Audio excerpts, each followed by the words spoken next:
please rise to say the Pledge of Allegiance.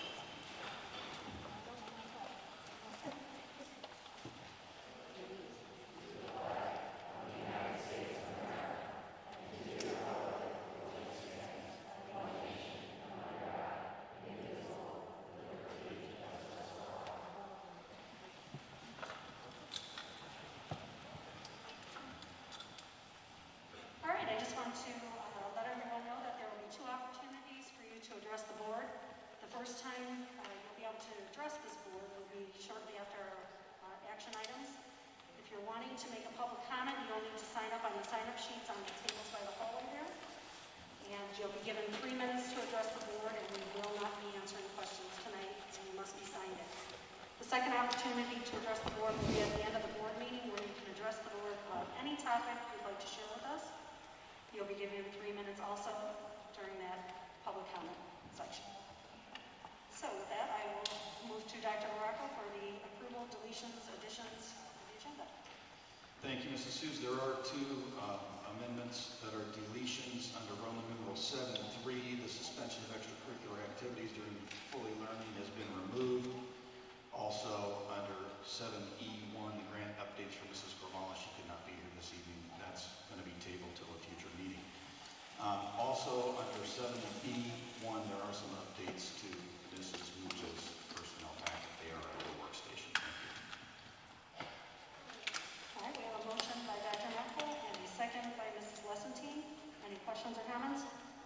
All in favor? Aye. Any opposed? Same sign. All right. Any correspondence, Mr. Marshall? Yes, thank you, Madam President. Is it active? I guess it is. At this point in the agenda is my opportunity to read or mention any correspondence submitted to the board as a matter of public record. Due to the current issue of school reopening for the calendar year 2020-2021 during the COVID-19 crisis, I am in receipt, as well as all board members, of at least 250 emails expressing comments, thoughts, opinions relating to our reopening. Obviously, all cannot be read at this point in time. However, I wish to assure all senders that I have personally opened and read all emails sent to my attention. In the spirit of full disclosure, I also wish to convey that specific responses by me or my fellow board members have not always been returned to senders.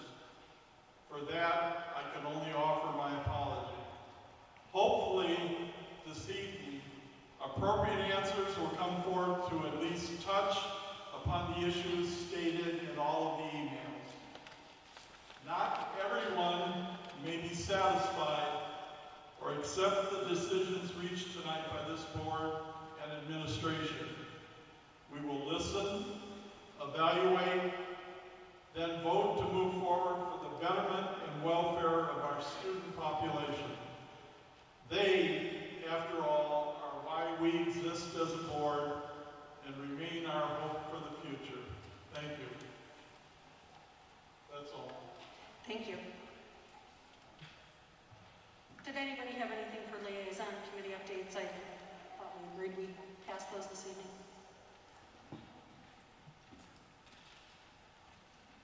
I'm very excited to tell you that Lake Central Education Foundation, I think they're here tonight, will be making a nice donation. It's a group of volunteers. We're always looking for additional volunteers, so please let us know if you're interested. Okay, so we'll move on to the official school board business topics consent agenda. Dr. Morocco. Thank you again. Seek board approval for the minutes from our regular board meeting on July 13th and from our special board meeting on July 20th. And then seek board approval for the claims, payroll, and extracurricular expenditures that you received in your packets last week. We have a motion by Mr. Marshall. I will second that motion. And a second by Mr. Baxter. Any comments or questions? All in favor? Aye. Any opposed? Same sign. Motion passes. All right, now we will move on to our public comments prior to our action items. The first person up is Brittany Kidd. Oh, I'm sorry, you have to step up to the podium up here.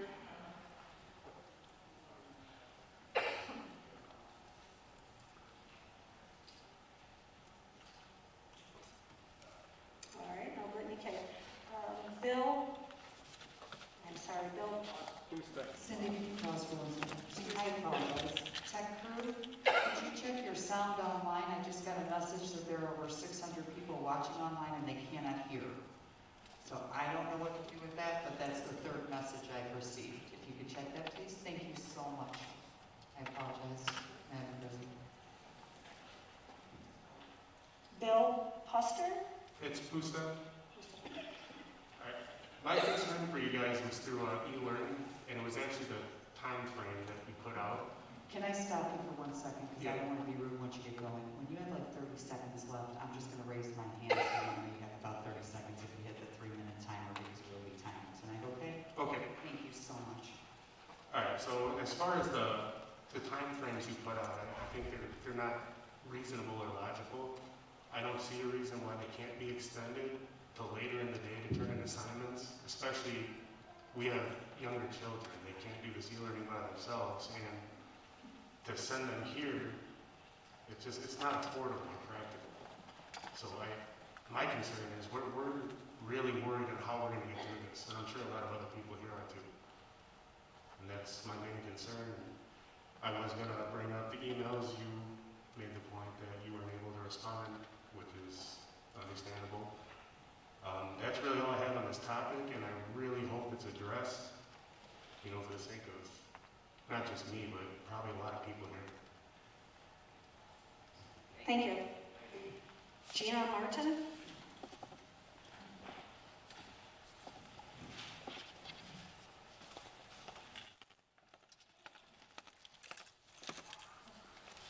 Okay, Gina Martin, I'm a parent and a staff member here at LLC. So, mine's a statement. So as a parent and LLC staff member, I just ask that everyone here remember that we all, even the people up on the stage, want our kids in school and playing sports. But the truth is, we're in the middle of a pandemic, and these decisions that are being made are not one that all of us will agree upon that are being made. The truth is, it is the state and the Indiana Department of Health and the governor who should be making these decisions, but here we are asking these 6 people to do what is best for our kids. So I'm asking, as you come up here, please remember to take a deep breath and remember we're in this all together. We are LC.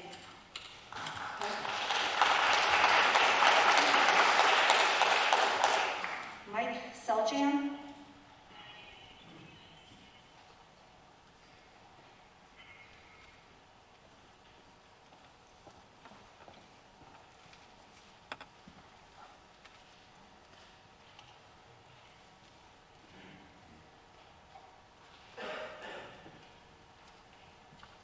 Good evening, all.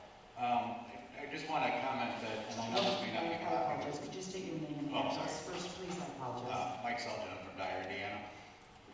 I know this may not be popular with you folks up there, but doing this e-learning, while it may be okay on a short-term level, on a long-term level, it's very detrimental to all students, especially students with disabilities. They need to have that in-person instruction so that they can get that help that they need, and it's going to be extremely hard in an e-learning environment to get that.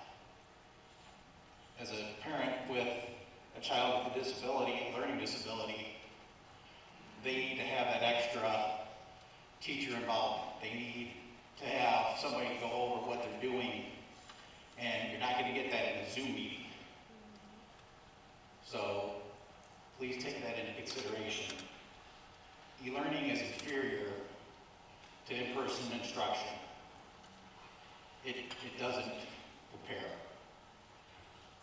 The other thing I'm not sure, you know, we as parents filled out a survey, what our preference was, and I was at that special board meeting where you guys talked about, Dr. Baracco talked about 80% of the high school parents, or close to 80%, wanted their children back, and overall, corporation-wide, it was over 70%.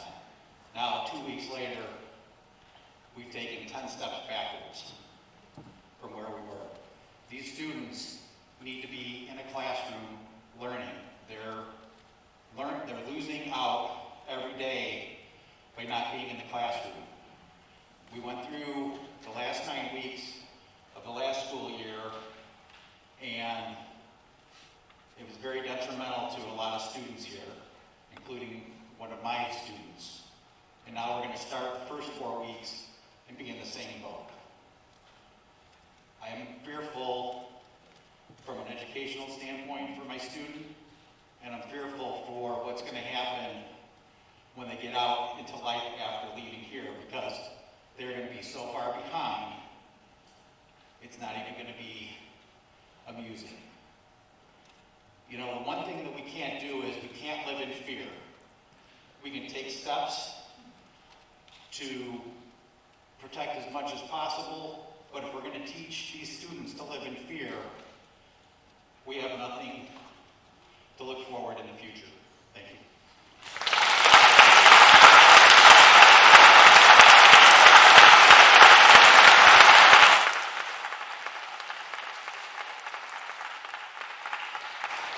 Jeremy, I'm sorry, O-G-R-Z-N-C-H?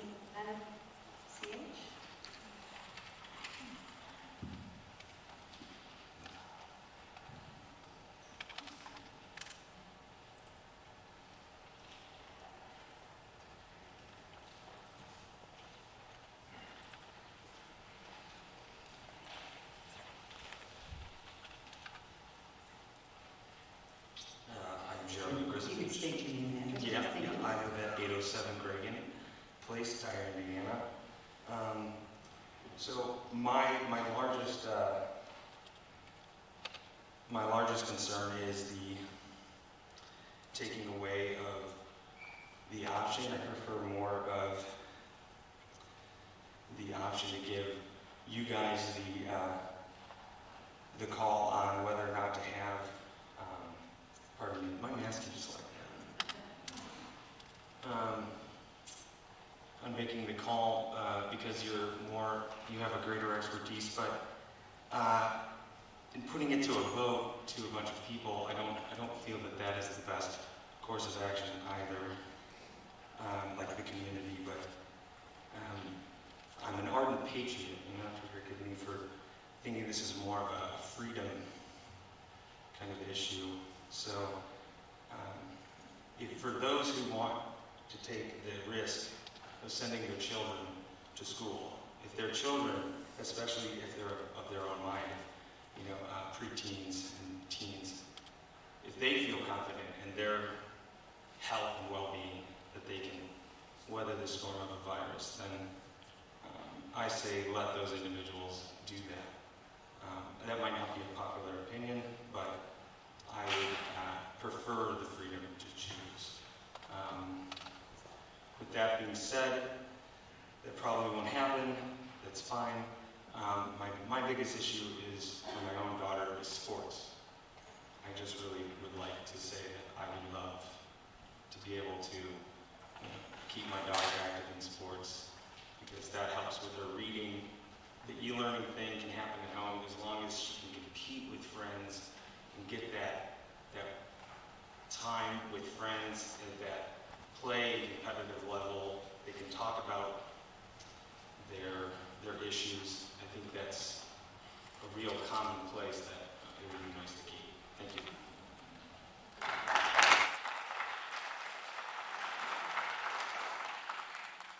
Tim and Sherry True.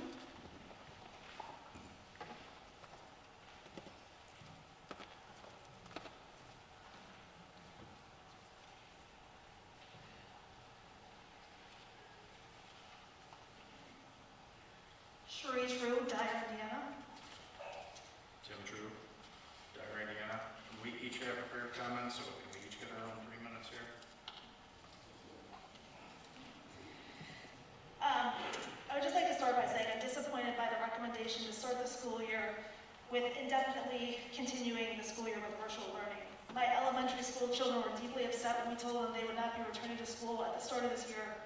There is more to education than subjects that are taught. There are relationships that children forge with their teacher through in-person learning, the friendships and interactions they have with classmates, the energy and excitement when a child learns a new concept or problem solves with their classmates to find the answer to a new and difficult problem. They will all be missing that this school year if we don't return to the classroom. I would like to cite a couple of important articles that I found online from the American Academy of Pediatrics. The first article is U.S. Pediatricians Call for In-Person School This Fall. The American Pediatrics Guidance strongly advocates the policy that all considerations for this school year should start with the goal of having students physically present in the classroom. The guidance says schools are fundamental to the child and adolescent's development and well-being. Mounting evidence suggests and is factually proven that the transmission of the coronavirus by young children is uncommon, partly because they are less likely to contract it in the first place. The AAP argues that based on the nation's experience this spring with remote learning, it is likely to result in severe learning loss and increased isosocialization. Isosocialization, in turn, can breed serious social and emotional health issues. The next article I'd like to cite is from Dr. Sean O'Leary, who wrote the return guidelines for children to turn to the classroom. As pediatricians, many of us have recognized already the impact that having schools closed, even for a couple months, had on children. At the same time, a lot of us parents, we experience issues as well. We experience our own children doing online learning. There really wasn't a lot of online learning going on. The virus is different from most respiratory viruses we deal with every year. School-age kids clearly play a role in driving influenza rates within the community. That doesn't seem to be the case with COVID-19, and it seems like countries where they have reopened schools, it plays a much smaller role in driving the spread of the disease than we could expect. Children are not super spreaders. In fact, children really do seem less likely to catch the infection and less likely to spread the infection. It seems to be even more true for younger kids, under 10 and under 12, and older kids seem to play less role than adults. There are risks in everything that we do every day. People are going out to restaurants, bars, hair salons, and gyms. They are participating in any of these activities. There's risks involved with that. The AAP states the chances of children spreading the virus is very low. If we make a decision not to send our children to school now, we are headed down a path of never feeling comfortable to go back. It will be coronavirus now, and it will lead to unsafe to go to school during the flu season or the common cold season. We need to actually thrive on in-person education. Education is the foundation of our community. It turns our children into successful contributing members of society. Keeping them at home is not leading them on a path to achieve this. Parents should not be teachers. I'm not a teacher, I admit that. I want you to understand the tension that's created from an e-learning environment is very stressful at home. It creates restless and confused and frustrated children.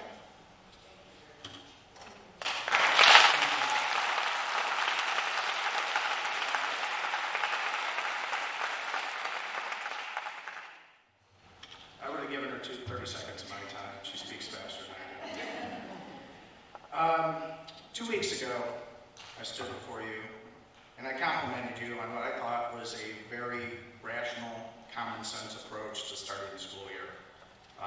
We were told that nearly 80% of parents here felt comfortable sending their kids back to the classroom, and that the majority of the teachers were excited to get back to the classroom and start the year as well. Many of the teachers in attendance cheered when we thanked them for the dedication to the children, so they seemed excited to get back. I thought very logical your suggestion to offer an alternative e-learning option to that minority of parents and teachers that have concerns about going back to school. So the e-learning option was valid there. Dr. Bracco told us that the board would monitor an array of data points, not just focusing on increased positive tests, but to monitor this decision moving forward. So I want to know in 2 weeks, this is a rhetorical question, I'm going to answer a question, but what has changed in the data in the last 2 weeks? Nothing. The intensity of this disease continues to fall, the mortality rates continue to fall, hospitals across the region and country have plenty of capacity at this point. Only positive tests have increased, and the vast majority of those people testing positive are recovering with minimal to no side effects. The data is showing that this disease predominantly affects older or people with underlying health issues. So again, what has changed? I'm going to throw this out there for everybody. I think we're all thinking this, but our national corporate media, the National Teachers Union, they've been waging a campaign of panic with cherry-picked stats to fight against reopening these schools. None of this has anything to do with the concern of well-being of our children. And I think everybody knows in this room that this is a political attack in an election year. So again, what happened?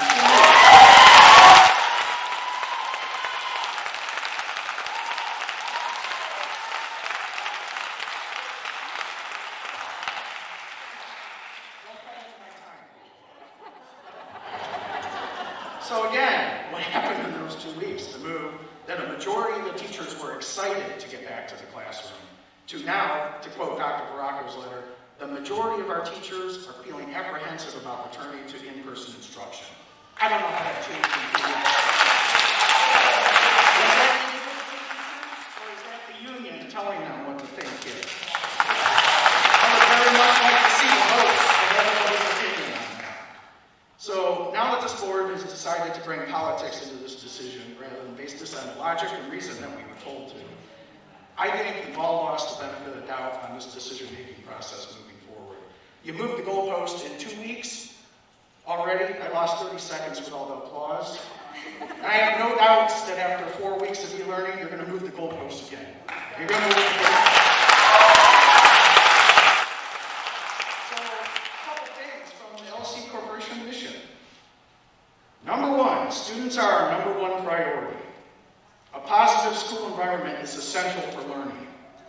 Teachers are critically important in every student's education. These are from your mission statement. None of those are applicable to the decision you have. So, if we start this year of e-learning, this is going to be the 3rd straight year that our kids have not gotten a full in-class educational experience. And I think failing to follow through on that is a breach of your fiduciary responsibility to all of the largest stakeholders the school district has, the children, the parents, and the taxpayers. So,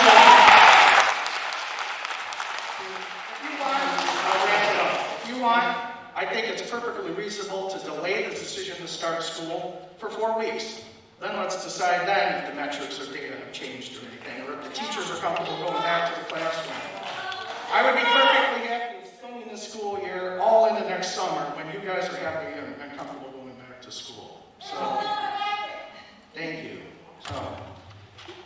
So I want to quote one thing, because this made a ton of sense, and I think I know priorities. This is from Dr. Malco's Facebook page. I don't know if you posted this or liked this or whatever.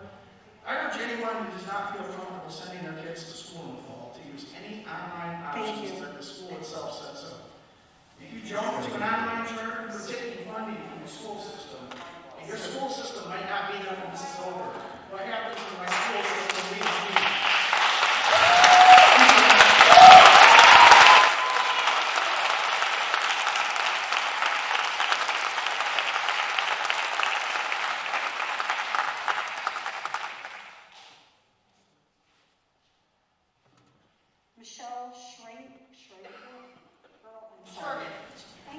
I got a big mouth, I don't even need the mic. My name is Michelle Shergan. I live in Cherryville, about 3 blocks away from Watson. I have 3 children, preschool, 2nd grade, 4th grade. I am not a teacher, I am an ER nurse.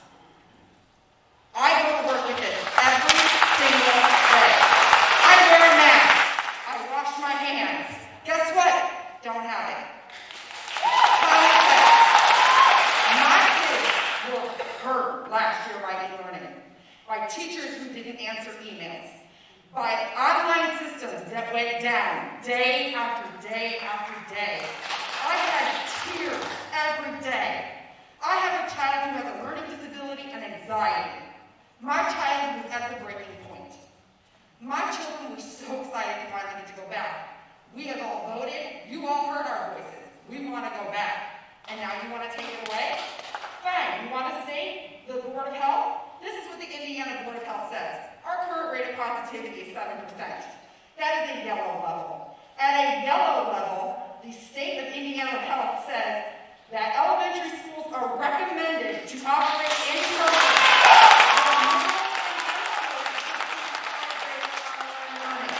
Our children need school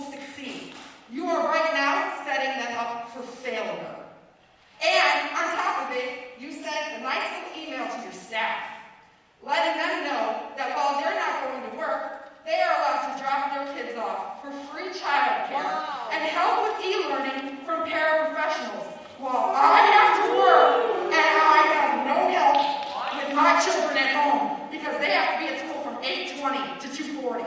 Yeah, guess what? We all found out about that secret little email. So you don't care about us? You want to claim you care about my children? So who's going to teach my children while I'm at work, saving your lives in the ER?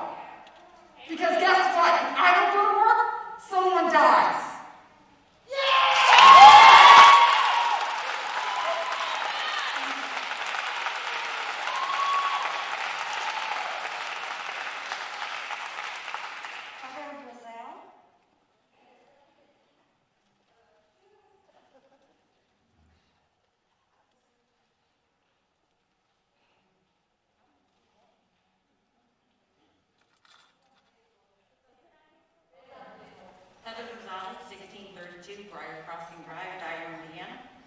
I have a student and I am a staff member in the corporation. I am asking the kids to be able to go back to in-person learning. According to the state of Indiana COVID page, Lake County had a positivity rate of 8.7 on July 20th when the decision was made for in-person learning. As of July 27th, that positivity rate was 7.6, and as of July 31st, it is 7.2. The number is dropping. We're in a better position now than we were then to continue with in-person learning. These teachers are essential workers. They are important in keeping an eye on the child's physical, mental, and emotional well-being. We know that kids learn better at in-person learning, and we are already 2.5 months behind. Maybe students with ID numbers that are even can go on Monday, Wednesdays. Those with odd can go on Tuesday, Thursdays. E-learning on Friday, and those that chose e-learning can still do e-learning. That way, less than half of your students are in a building at one time. Maybe that's the test we go with, not the 4 weeks of e-learning. There are unknowns with COVID, and there are unknowns in life. You can't live with what if, you have to live with what is. And what is that these children need to be in school.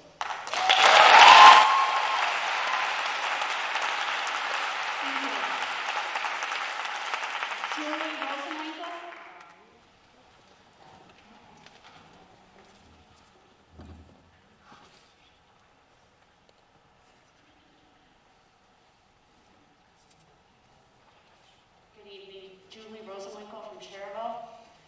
I'll keep this short and sweet because I can only echo what the people before me have said. I absolutely believe that it is in the best interest of all of the kids in the school corporation to stick with your plan that you worked so hard to develop and gave all of the families the option to do what's best for their kids because we know what's best for our kids. And the majority have spoken, they want their kids back in school, and I think you should stick with the plan.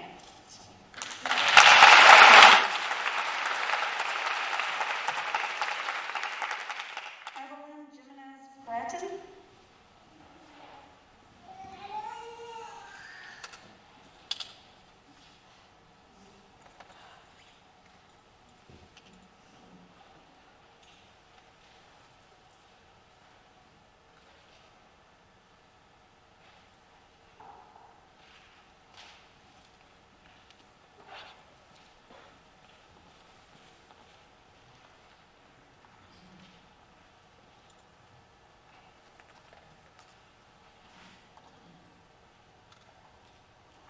That was a long walk.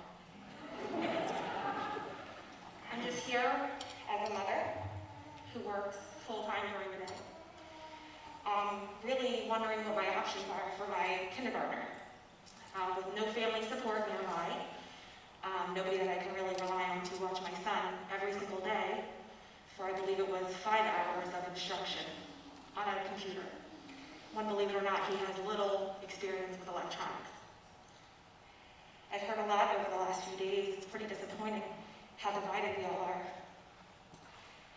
I go to work every single day as a social worker in a dialysis clinic, extremely high-risk population. If you would have ever told me years ago that I'd be working during a pandemic because I'm essential, even Hero a couple months ago, I would have believed you.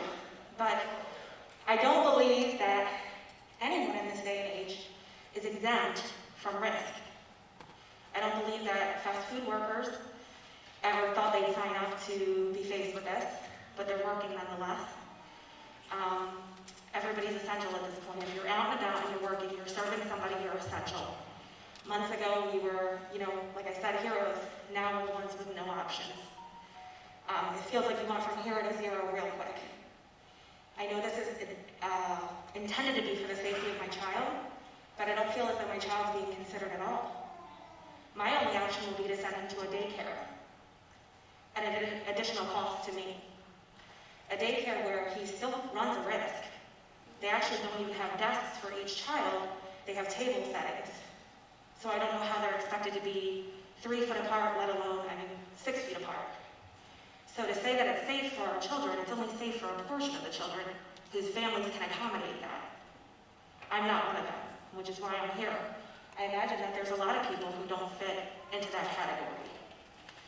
So here we are, basically placing value, some people's lives value over others, some kids over others. I know that there's no one solution that can fit everybody best, but we were offered options weeks ago. We took those options, we took those surveys, and now it seems as though they're being ignored. So I am concerned about what research has been done to see the difference in risk between going to a school setting with the actual school corporation running it versus going to a school setting with a private entity running it. Thank you for your time. I really hope that we can all reach a conclusion that actually serves the best interests of the majority rather than just a certain population. Thank you.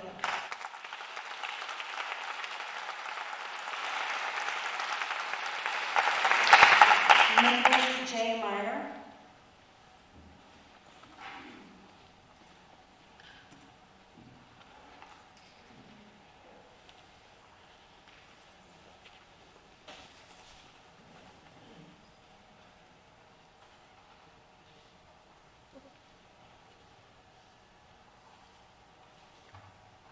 Good evening. I'm Nicholas Meyer, I'm an Accenture Teachers Association president. We'd like to thank you, school board members, for taking the time to listen to our statement. We appreciate that our administration has worked as partners with us through the summer to formulate reentry plans.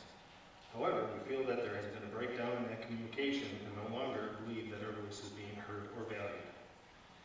The Lake Central Teachers Association is making this statement because we feel the administration's current plan does not adequately meet the academic needs of our students. We were informed that grades 3 through 12 would not have a dedicated e-learning teacher, as teachers and parents were previously told, and that students whose parents selected e-learning will be placed in classrooms with their persons peers. We were told that these students would be looking in the classroom throughout the day. We expressed to administration that we do not feel that this is the best academic environment for both groups of students. We believe this plan is riddled with privacy, instructional, and logistical problems that make it difficult, if not impossible, to meet the needs of our students.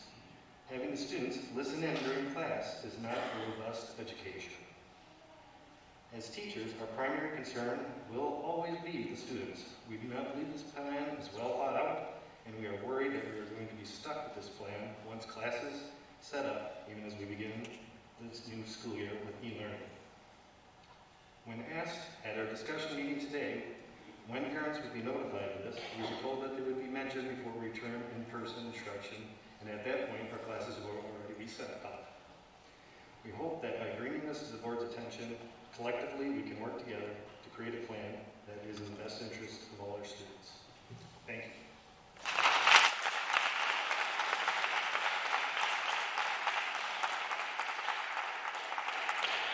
Martin Conrad.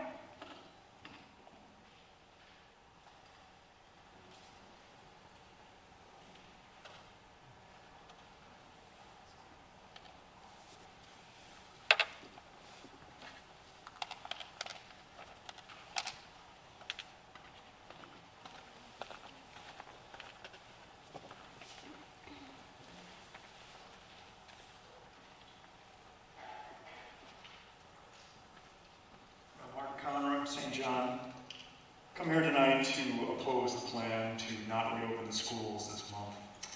I'd like to note and appreciate all the comments parents made about the health and safety of our children, but also there's a big other factor to our health and safety in this community. This is impacting our livelihoods negatively. That is also the health of our families, our school, our community, and the country. There's other costs to keeping the schools closed. I'm aware that many parents are considering pulling their kids out for home learning options.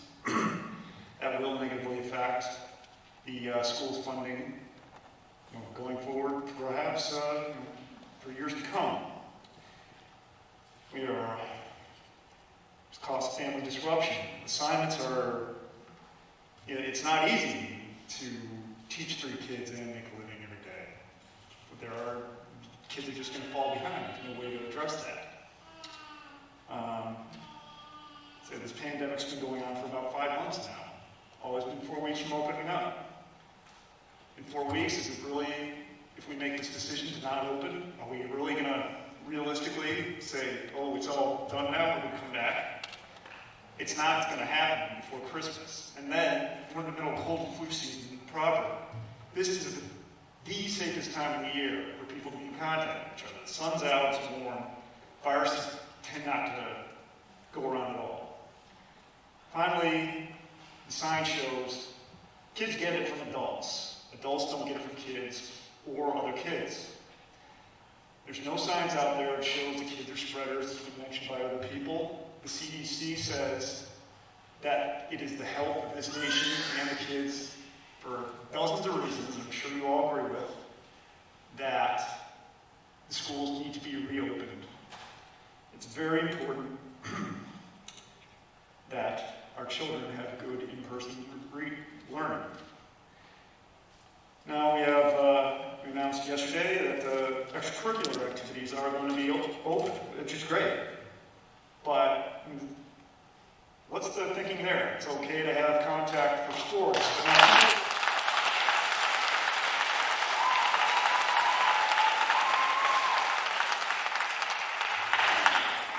and finally, are all grades to be treated equally? We know that elementary schools are, the elementary grades is the lowest risk of all. In fact, for all K-12, the death rate's approaching 0. But the first 5 grades especially, is it possible that they could be treated a little differently and opened up, especially for those formative years? And thank you for your time. I hope that you all reconsider the plan going forward and decide to open the schools.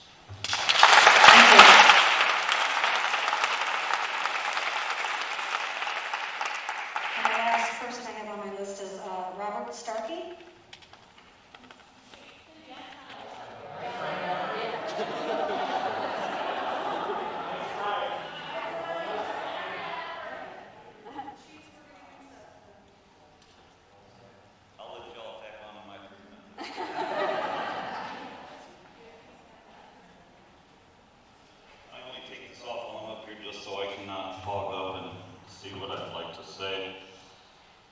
Robert Starkey, 509 Northgate Drive, Dyer, Indiana. Dyer Town Councilman. I wrote everyone a letter. I've received some replies, but I'd like to read the letter here for those of you who no doubt have an avalanche of emails and you might not have gotten to it. My first thought here, my first response is as a council member in Dyer. I am acutely aware of how the COVID crisis has impacted the decisions by elected officials. Do we open the town hall? To what extent do our police and fire personnel assist and interact with people? And when and how do we try to get back to normal? Additionally, the COVID crisis seems to change almost daily. So getting the right information out to residents has been a challenge. There has been a great deal of confusion among Dyer residents as to what the next weeks and months will look like to their children. One week they're getting surveys asking if they intend to send their children back to school, and the next they are told that not only is school not starting on time, they're not going at all. I come across residents daily, and I've yet to find anyone who feels that their child is getting much, if anything, out of e-learning. It seems the younger the student, the less they are getting out of the program.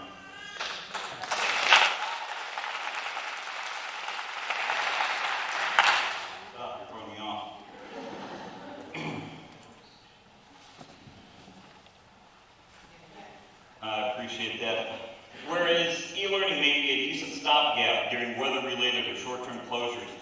The parents have reached out to me, seem less confident that their child is getting a quality education. Secondly, since the news came out last week that school will be delayed by a week with 4 weeks, 9 if you read the Times, of e-learning, many of Dyer residents are wondering how they will manage stricter e-learning schedules in their jobs. Businesses are not nearly as flexible now as they were when the crisis first started. A majority of businesses are open and more opening each day. This puts a strain and in many cases an impossible burden on the parents. Further confounding the need to close the schools for the next few weeks is a new revelation that sports and extracurricular activities will continue. Between this news and where the daytime care for the youngest students is still being considered, it seems to me that the parents I represent deserve a very thorough, very public explanation as to why at the 11th hour there are getting so many mixed messages and changes.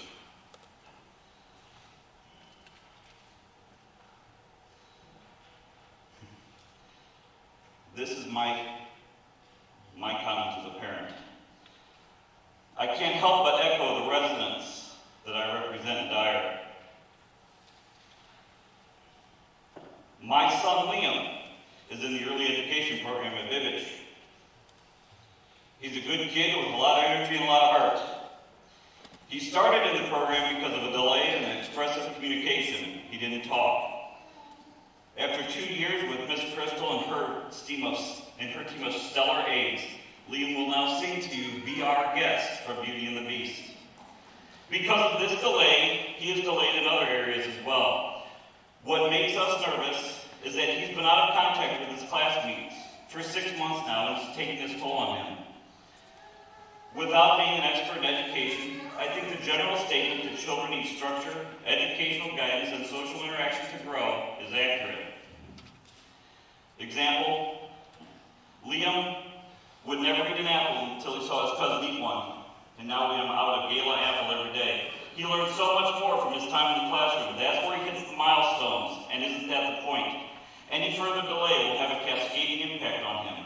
For someone who has already experienced delays, it is troubling to a parent to see e-learning to be the catch-all that justifies education. Education is either important or it isn't. I will hurry. Sports are acceptable, but classroom time isn't. There's a disconnect in that logic that is frightening to parents such as myself. Hashtag Red for Ed has been a moniker of the scholastic community for a while now. Teachers being the most essential of workers, shepherds of generations of children. Does it make sense now in a world where every crisis demands the best and brightest that we give up on those needed most now? I've got one more paragraph. Education is either important or it isn't. Teachers are the most essential workers or they are not. Schools matter or they do not. If e-learning is an acceptable form of education, doesn't mean we will no longer have a need for improvement bonds. We can certainly do without bigger schools and more classrooms. Once full, children can just sit at home and learn just as effectively as they could in the classroom. If that statement is not true, then what are we doing here? To end, as one of the Dyer councilmen, I ask you to be sure of your messaging and quickly develop a clear strategy for students going forward. Parents need answers and directions. This will not be easy for quite literally thousands of people that I represent in Dyer, Indiana. As a parent, I ask that you take a long, hard look in the eyes of those who need that educational environment the most and decide truly what's best for them.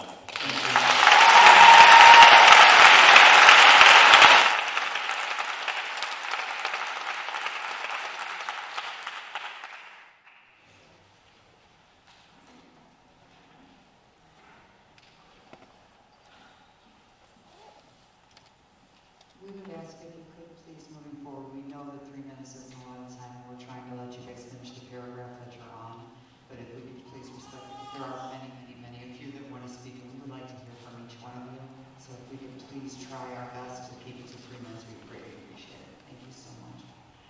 Jennifer Conrad.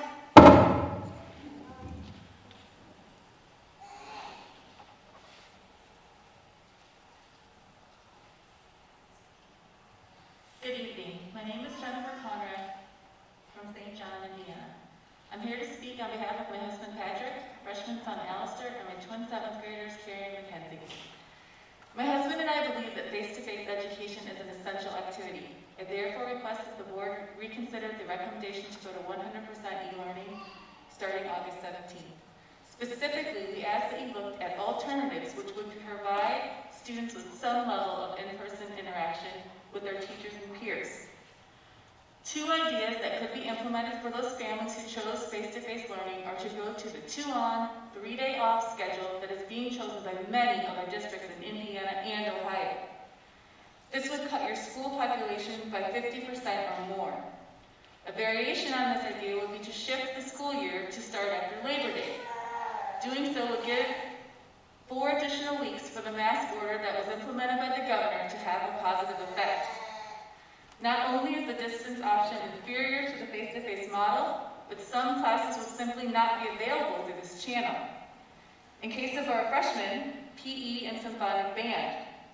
While our family is in a position to help educate our children at home, other families are not so fortunate. Many children will be left behind by the distance learning approach. If you must choose 100% distance learning, I request that clear decision criteria, which are tied to the governor's Back on Track plan, be established for when you will transition back to face-to-face learning. I know that in-person education carries some risk and it will not be easy, but I believe we can work together to find a way to get this done. Many other essential services and industries have figured this out. For example, my spouse works at a refinery, which produces gasoline and diesel fuel. In the beginning, they were scared as to how to keep producing while protecting the 2,000 employees, which are on site daily. They knew that shutting down was not an option because society needs their products. Other essential industries such as healthcare, food, and utilities have forged their way as well. Granted, it involves some risk, but society needs these things. And who's to argue that educating our children isn't the most important thing our community can do? Thank you for considering this request.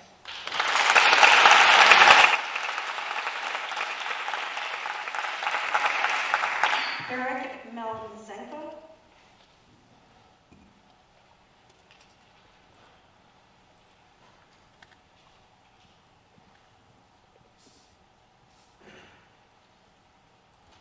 Hi, good evening. Dr. Eric Melnichenko, Cherville, Indiana. First, I'm here as 3 kind of prongs to my representation. First, as a fellow educator, I'm a director of human resources for an Illinois school district, so I can completely empathize with the administration and staff of the tough decisions that you guys have had to make. It is a lose-lose situation in many respects. Second is as a parent. My daughter is going into first grade at Protsman in the applied skills class. Virtual learning for her is completely inappropriate learning model for her, and she is completely dependent upon an adult for everything that she needs because of her disability. She's got a highly qualified team at Protsman, from the principal, Mrs. Sapina, her classroom teacher, her aides, her nurse. They're outstanding. She loves learning. She needs to go back to school. I have a bunch of questions. I'm just going to read them, and I know they're not going to answer them, and that's quite all right. I'll follow them up with an email. Were there considerations for having a small number of students returning, namely the students with exceptionalities from early childhood through the transition program, as they and their families are dependent upon the schools, not just for education, but as a community resource? A couple of quotes from Dr. Baracco's statement that's on the website and in the FAQs point that the staff anxiety was a huge concern for making this decision. All about keeping teachers healthy. I'm working through them, making sure that we're accommodating those that cannot return in person because of their underlying health conditions. What was the teacher input in their reopening plan? If they had a seat at the table in planning a successful and healthy return to school, why now, with 12 days to go, instead of in mid-July when we were all surveyed and 77% of families wanted to return, as the plan being pulled?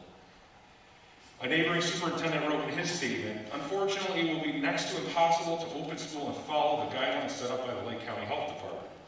Is this the same stance of Lake Central? Because from this statement, it appears that the guidelines that were given by the health department were deemed too difficult, too inconvenient, or whatever.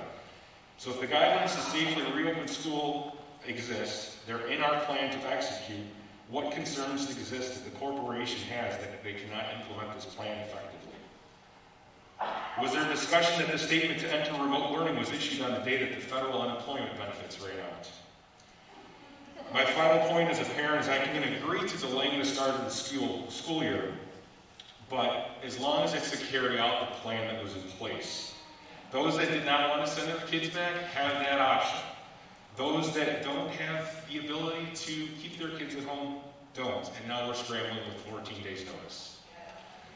As a taxpayer, I have major concerns with the classified staff being, for lack of a better word, babysitters. Are employees contributing to the cost of childcare? Is childcare only available to employees whose children attend Lake Central schools? If not, does the corporation's general liability insurance cover children that will be in the building that are not students of the corporation? Will building principals be responsible for taking care of any potential issues between the children? Will employees be taxed on every benefit of employer-provided child care, and if so, are they aware of that? Have the classified staff been given the opportunity to weigh in on this change in their job and the job descriptions that they changed? Lastly, how can the corporation justify that it is not safe to open schools for those that selected the in-person option, but it is okay for children of staff members to be in the building around other children?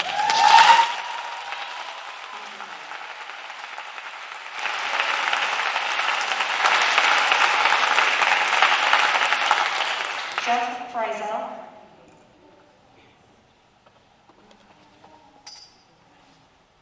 Jeff Frizel, St. John, Indiana. Over the weekend, I had a chance to talk to 3 out of the 5 board members, so I just want to tell you thank you and appreciate you giving me the time. Very disappointed when I walked in and found out there would be no questions for the board. Apparently, you guys have received some miraculous, devastating information over the last 2 weeks that changed your decision, and we can't even ask what that is.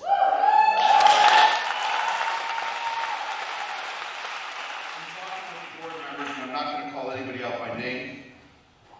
We've had a number of parents in here talking about positivity rates. 7.6, 8.2. How about the positivity rate in Dyer, Cherville, and St. John? A board member sitting up there told me the positivity rate here is less than 2%. I can't ask you that too if you're not out of question. I have 3 girls in the system, 2 as students and 1 as a teacher. They are my world. Just like those kids, everyone's kids are their world, of all the parents sitting in this room. Mr. Marshall, at the beginning, you said that you guys are all here for the betterment and welfare of our children. Who better decides what's best for our children than the parents? 80% of the parents in the high school want to go to school, 70% in the district. And you guys are all going to know what's better for our kids than us? I don't think that's right. You had a good solution. You gave parents the choice. Why can't we stick with that? What happened in the last 2 weeks when we go from where we were to where we are today? Dr. Brocco, you're an intelligent man. We all know that, okay? But please let me remind everybody that Dr. Brocco serves at the pleasure of this board. All right? The decisions to be made here are by you 5 members. He is there for advice in an advisory capacity. So I consider you take his advice. He's a smart man. You also take the advice of the parents that are surrounding you. These are the people that you are elected to represent. We're telling you what you want. Please act on our behalf. If you have some devastating information that's going to harm our children, please tell us tonight. Maybe we'll understand what's going on. But I have not heard one word from anybody as to what's changed to affect your decision. You guys were in kind of a win-win situation last week. You satisfied parents that didn't want to send their kids to school, they had that option. For the majority of the parents that wanted to send their kids to school, we had that option. You're taking it away from us tonight if you vote this way. That's wrong. You talk about many parents came up here that have children with disabilities. Do you think you know better what's better for those kids than they do themselves? I don't think so. I challenge you to tell me that you do. Give me something. Give us all something of why this is happening. What you're doing right now is wrong. Okay? Listen to the people who elected you to represent us. That's your job. Thank you.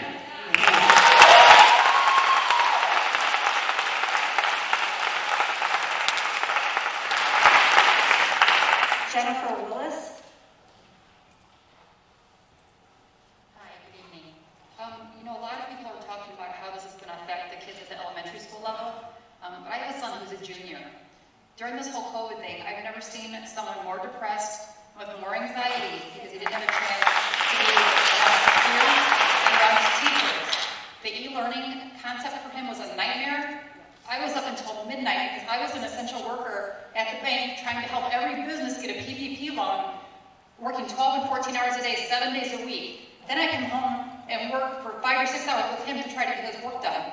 How are these kids supposed to do their work during the school day when their parents aren't home, when they're back at work? During the initial COVID pandemic, there was a stay-at-home order by the governor. Everybody was home except for the essential workers. Nobody's home anymore. They're all back to work. These kids need to go to school. The modified schedule online has the kids losing 11 and a half hours of instruction time a week. They start at 9. High school starts at 7:15. It gets out at 2:15, not 1:30, not 1:45. The schedule says that these kids who are taking automotive, machine shop, the print shop, they're going to come to school. How are they going to get there? My son's in auto. He doesn't drive. He just turned 16 3 weeks ago. Am I supposed to leave work during the day to go home and pick him up, run him here in the 7 minutes between classes so he can do auto, and then run him back home in 7 minutes so he can jump online for the next class? I mean, it's absurd. I just really think these kids need to get back into school. He's started to do behaviors that are so detrimental to his physical health, sneaking out at night to go be with his friends, smoking marijuana, sneaking alcohol because he's depressed, he has anxiety. These kids need to be together. They need to be with their teachers and their peers. Please let them go back to school.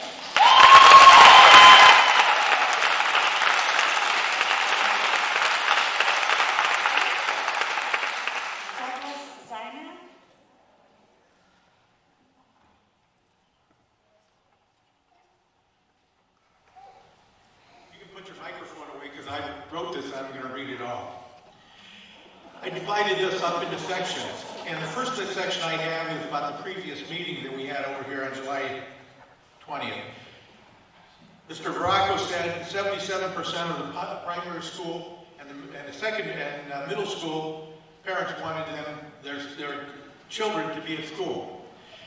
And he said it was higher than that for the high school.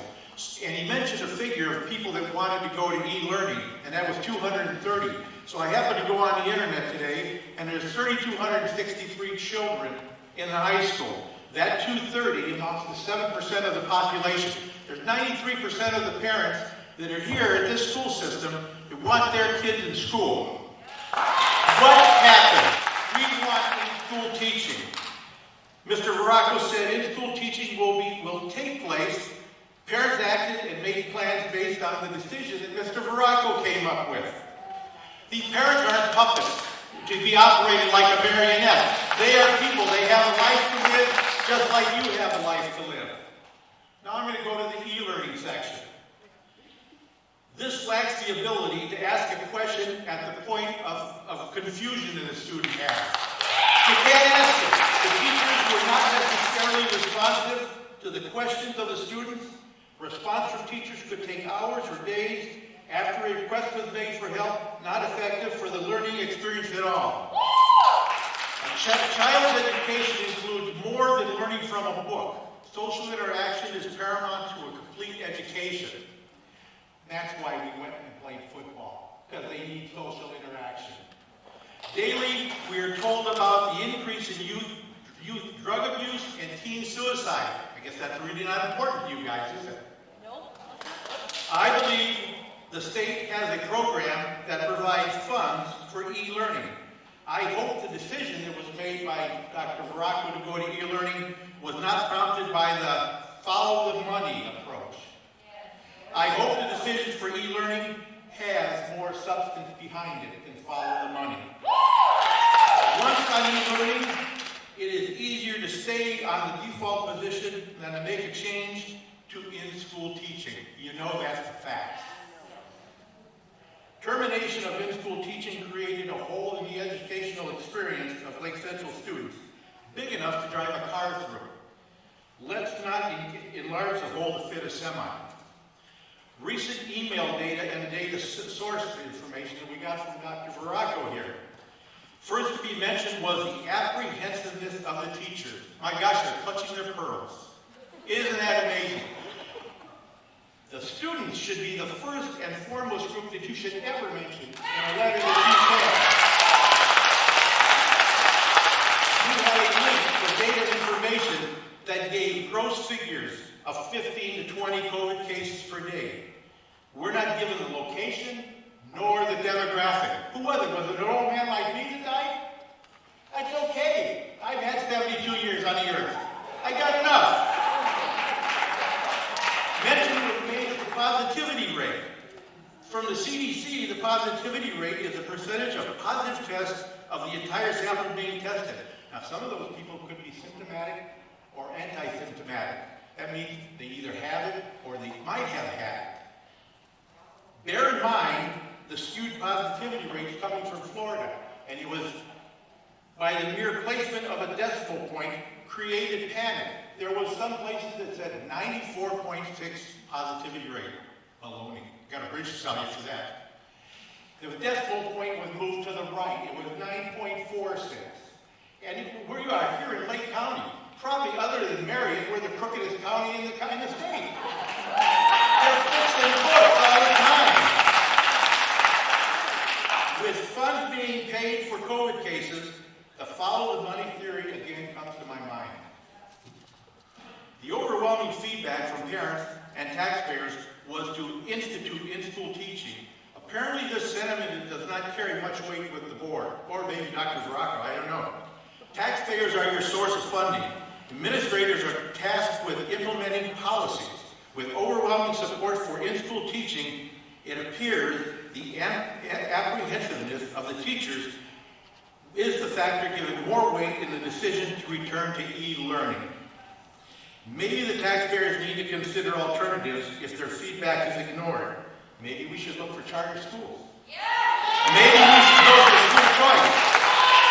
Maybe we should have private schools. And there's going to come a point in time very soon where you're going to probably come begging for money. You'll pay hell probably to get it.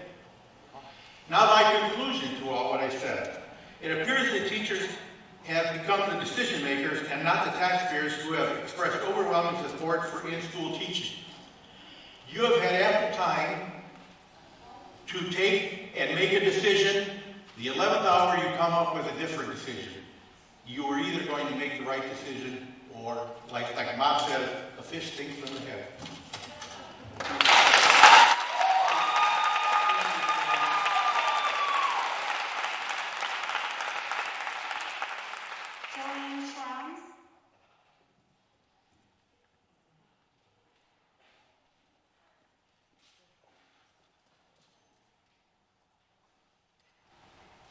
Good evening.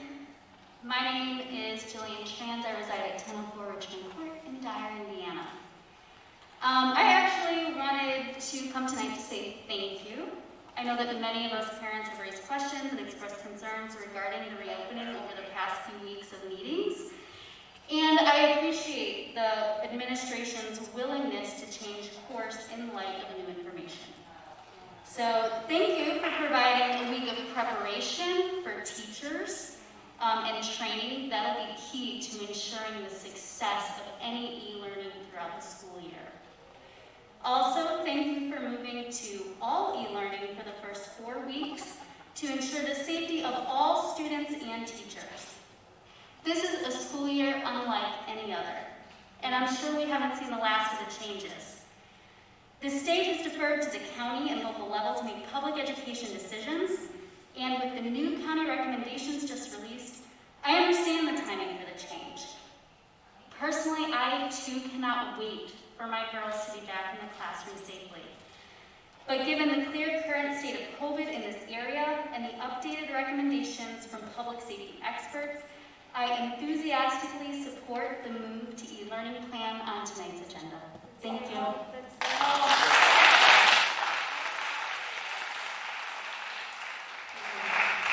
Ricardo Hernandez.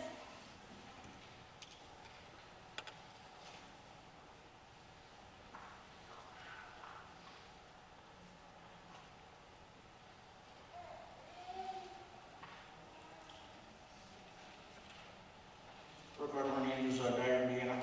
I just have some questions that I typed up and I sent you guys an email. I received the response, thank you for the email, but I haven't received any answers. First of all, were the teachers consulted prior to dealing with parents and students of two options for going back to school? Based on some comments I've seen, it doesn't seem like the teachers were in the loop on any of these decisions. Also, did the school corporation not implement safety protocols at the schools for those that chose in-class learning, and that's why it's been pulled back at the last minute? And they have the entire summer to prepare? What assurances can you give the parents that this version 2.0 of e-learning is going to be as good as in-person learning? If we're going to let athletes compete to socialize with their friends, non-athletes should have the same opportunity. Is the school corporation honestly going to consider opening at all this school year?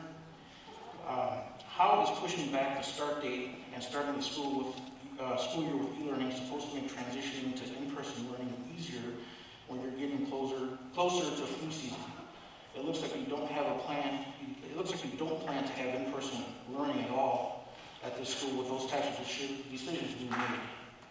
My oldest daughter starts at Ball State in probably about 3 weeks. What Ball State did, they pushed all their in-class learning, they front-loaded it, so that way, if we do have another phase in October, November, they're not going back to school after the Thanksgiving break. So they have all the in-class learning, in-person learning at the front of their school year, and then with the expectation that they're going to do e-learning towards the back end of a semester, and then it will be reevaluated in the spring. Another thing that came to my mind as I'm registering my kids for school are all these consumables fees. My junior in high school has $285 in consumables fees, apart from textbook fees and other fees. If the kids aren't going to be physically in the building, what are all these consumable fees? They are not broken down at all. They don't say what they're for. If it's stuff that's going to be in the schools that's not going to be used, shouldn't parents be getting a credit on these fees, especially almost $300 worth of fees for something they're not going to use? Thank you for that.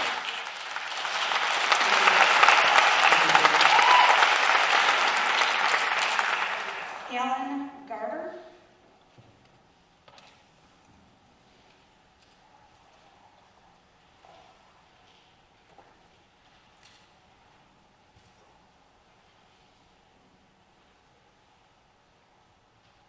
Good evening, Alan Gorder, Dyer, Indiana. I just want to say I'm strongly against e-learning. It's at any period of time, it's a failure. I understand it back in March when it happened, but as a parent and a taxpayer, I feel my children are being harmed and cheated due to this mass hysteria that is not based on science and facts. The shutdown in March was designed to flatten the curve, not to eliminate the curve. It was designed to avoid overrunning the hospitals and to buy time to figure out how to avoid spreading it and how to learn how to treat it. The shutdown worked. It should be over now. It's time to stop moving the goalposts. E-learning is widely seen as a failure and eliminates the necessary social interaction that is so vital to all of us, especially children. Since the schools closed in March, the kids are depressed and disconnected. You need to put their concerns first beyond just education. There's so much more to school, and they need to be here. The facts are, kids are almost totally unaffected when compared to the elderly and the infirm. More people over the age of 100 have died from COVID than those under 45. This is particularly stunning when you factor in the enormous disparity in those populations. Those concerned about sending their kids to school have been given the ability to opt out. We were given the ability to opt in. That right has now been taken away. Why are we going against the wishes of the vast majority of parents and against the Lake County guidelines? Life isn't safe, and waiting for safe means waiting forever. Thank you.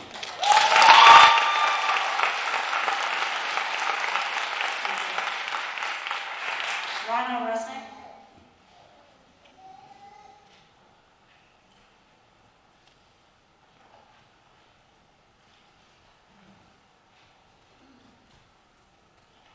Hi, good evening, Rhonda Resnick, St. John, Indiana.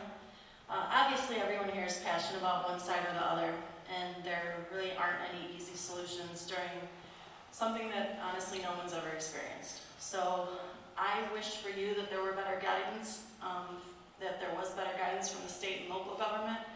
I don't envy you trying to make these decisions on your own.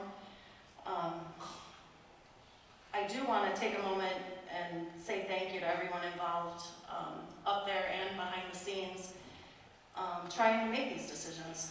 Well, we all know that not everyone in this room or watching online is going to be happy with what you decide tonight. I still want to thank you for the impossible decisions that you have to make.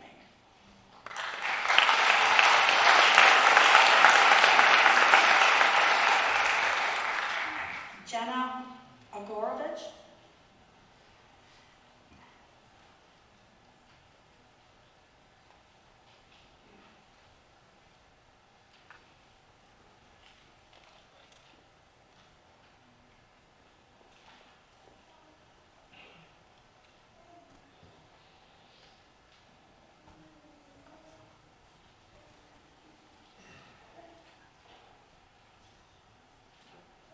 Hello everyone, my name is Jenna Ogrzewicz and I live at 807 Reagan Place in Dyer, and I, like many others who have already spoken, oppose e-learning greatly. I have a daughter in 7th grade at Kaler. She was moved to tears when we got the news last Friday about the moving to e-learning. Like another parent I heard say, especially at the end of April, May, I saw great changes in her mental state from being isolated, probably like many of us have had for the past 5 months of just being isolated.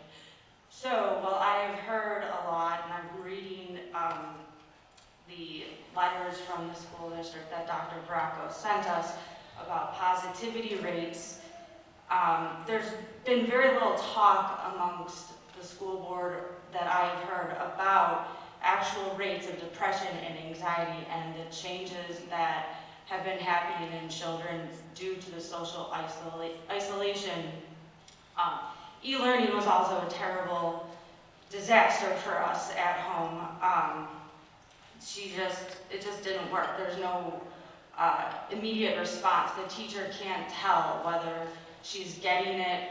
Like, she could read her face in person and she could ask a question and get an immediate response. I also am a substitute teacher here at Lake Central, so I'm not allowed to ask a question, but I wanted to ask tonight if there would be an option, as I understand the teachers are concerned about coming back, that the older teachers or teachers who maybe have a health condition that might cause them to be at a greater risk for the coronavirus, whether they might have the option to Zoom into a classroom. I know that all of the classrooms have the great big whiteboard where the teachers could Zoom in from home and have a substitute like myself or any other of the substitutes proctor the class while the teacher could teach from home. It's an option.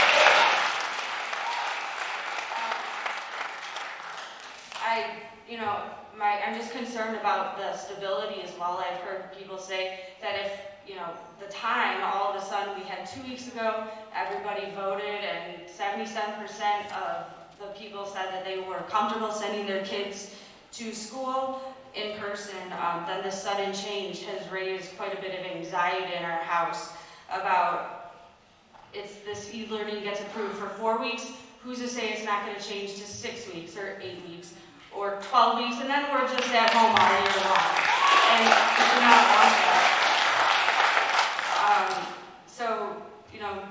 That's about all I have to say. I would agree with some of the people who said that they would be okay with pushing the start date back. If that's something that, would be a good compromise, I would be supporting that, be able to support that. I also would say if, the e-learning does get pushed through, at what point would the school district provide tutoring to my child one-on-one to provide the type of instruction that I can't provide, because I'm not a teacher. Teaching is a profession, and teachers should be respected for the actual skills that they have. And I can't, don't do that as well as her teacher who sees her every day does and knows the material and the curriculum and everything that they're going through. That's all I have to say. Thank you. Thank you.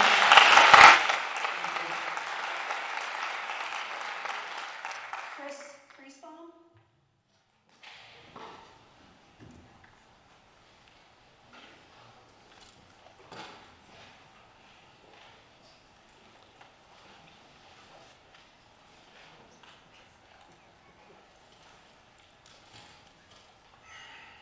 Hello, my name is Chris Priestbaum. I'm from St. John. I speak on behalf of my wife Stephanie and myself. I want to start off by saying thank you for doing the right thing in regards to the sports and extracurricular activities. I want to start off by saying I'm confused. In 2 weeks, Lake Central said 90+% of parents at the high school level opted for in-school, not e-learning. And obviously now that doesn't matter. What we say takes precedence.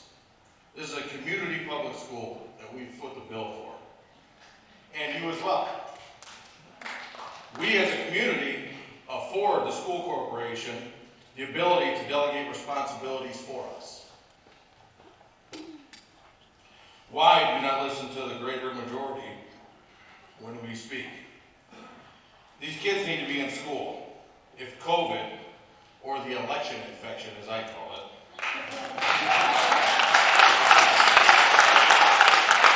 is the reason, where are we getting the facts from? There is not enough real facts because they're extremely exaggerated due to politics and money. Real facts are that there's over a 99% survival rate for the affected. Less than 1.5% in our county have been affected. There are 485,493 residents in Lake County. Just over 7,000 cases confirmed, which are exaggerated by false reporting. But with that number, only 9.6% of that 1.5% of positive cases are children 0 to 19. With 0 deaths. That's a pretty minute number if you do the simple math. I don't think a large enough number to potentially harm these children with the lack of development, social skills, and to be honest, staying focused and out of trouble with e-learning. Let's just say you guys had a job interview and you had a 1.5% chance of getting the job. Would you go for it? Probably not.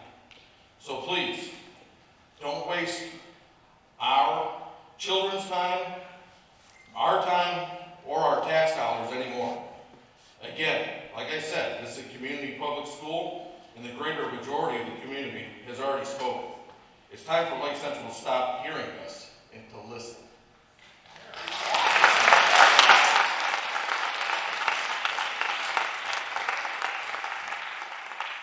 Alicia Paul.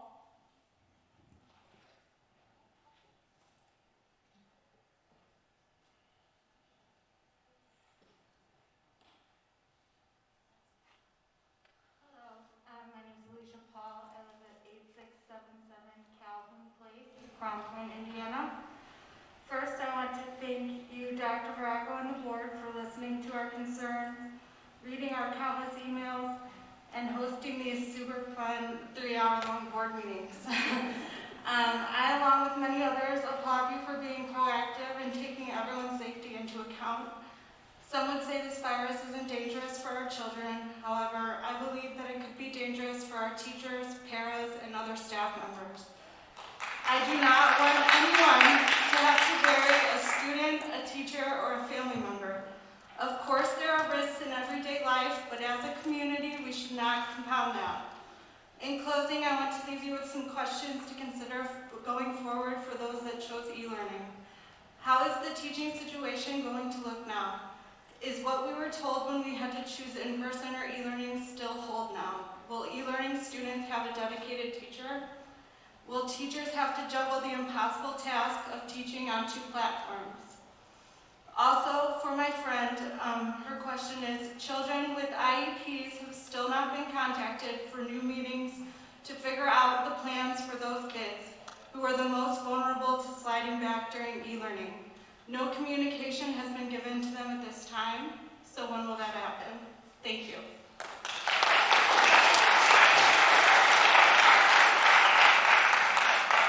Laura Dubish.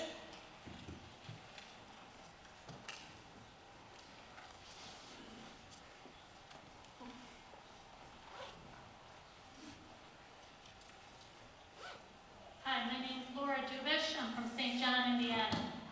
School should not be delayed. The number one reason, parents should make decisions that pertain to their children and what they think is in their children's best interest, as the initial Lake Central survey enabled them to do. And apparently 90% of high school parents voted in school, 77% of parents, period, voted for in school. I'm glad school board members I've spoken with agree that parents should be the ones to make decisions for their children. Additionally, and based on science, according to the American Association of Pediatricians, the advantages of attending school far outweigh the disadvantages, and it is very unhealthy for students not to attend school in person. According to the Journal of American Medical Association for Children, since COVID-19 and due to decreased social interaction, the rates of depression for children, being 19 and under is how they're defining children, has gone from 17.2% to 23%. Anxiety in children has gone from 9.3% to 19%. According to the CDC, children under 19 years of age have not died from COVID-19. And COVID-19 has had almost entirely mild, if any, effect on them. Also, according to the CDC, adults such as teachers have not contracted COVID-19 from children. The American Academy of Pediatrics analyzed all data to this date, and children, again being 19 and under, are not significant transmitters of COVID-19 to other children or to adults, including teachers. According to the Indiana Department of Health, the number of deaths in Lake County has declined steadily and drastically since May and has virtually flatlined. We're talking number of deaths. The few recent deaths have been typically no more than 1 a day and 0 on many days, and have been in people 65 and over with comorbidities.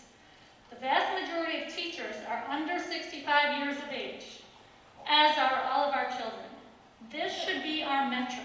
Dr. Baracco talks about number of cases, increase in cases. That shouldn't be the metric. If there's an exception to this, a teacher over 65 can Zoom in, or as was suggested earlier, they can do it remotely, or a teacher with comorbidities, not our thousands of children in the LC school district. This is a pandemic. The numbers will increase. They will increase exponentially until herd immunity is reached or a vaccine is available. That's what a pandemic does. However, there is virtually no significant risk to students or teachers at Lake Central. In closing, this decision should be based on what is best for our children. Special interest groups, teachers, unions, and the like should obviously be irrelevant.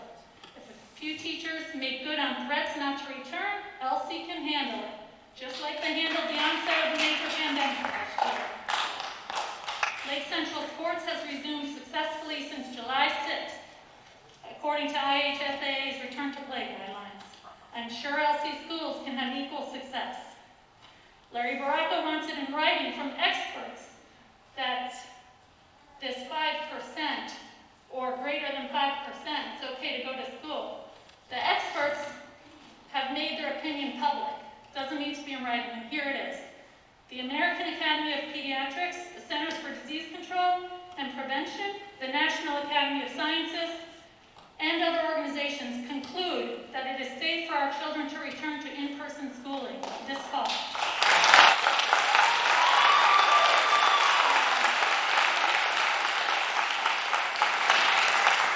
Additionally, the CDC has reiterated that schools have the most influence on a child's well-being and on their health.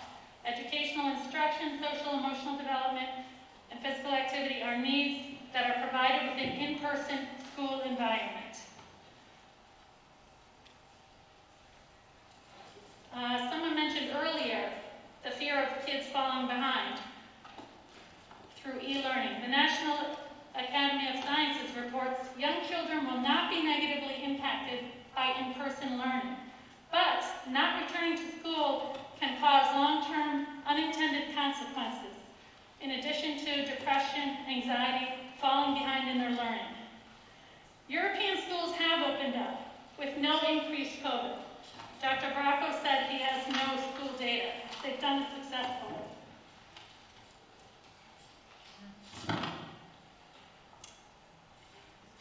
You'll have to finish up this. Yep, almost done, Cindy. Thank you very much. All right, so I asked you board members to hear the parents, hear the clear majority. We elected you, vote in our interests, and when everyone, majority has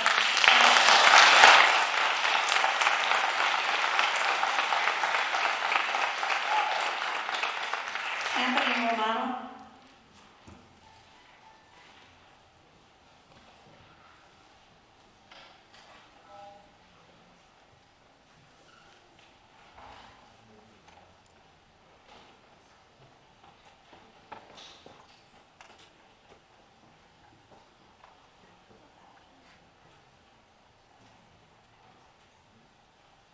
My name's Anthony Romano. I'm an electrician, not a teacher.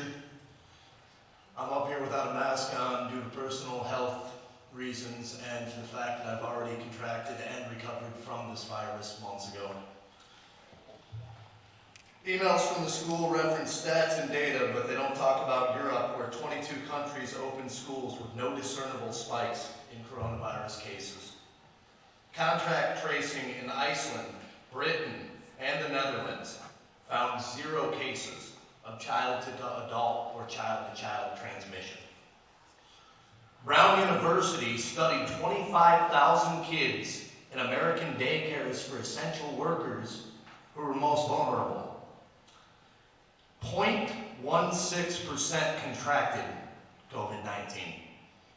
1% of 9,000 staff members tested positive. The YMCA had 40,000 children in 1,100 sites. They had no cases of coronavirus. You talk about the state of Indiana and local. District 1, containing Lake, Porter, LaPorte, Jasper, and Newton counties, and the entire state of Indiana, shows rising cases, but yet a falling death rate that has plateaued back to the beginning of this when it was low. We don't close all the schools during the flu season. We wait until there's a hot spot and close where it's necessary to close. Even Dr. Fauci himself said that sometimes you have to make extrapolations based on the data because you need to give a recommendation.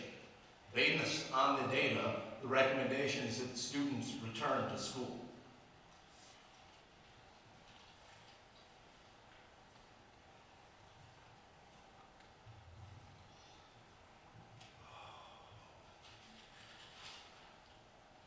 Fatal conceit. The concept that central planning with decision-making concentrated in a few hands can actually grasp the millions of complex interactions occurring simultaneously in the marketplace.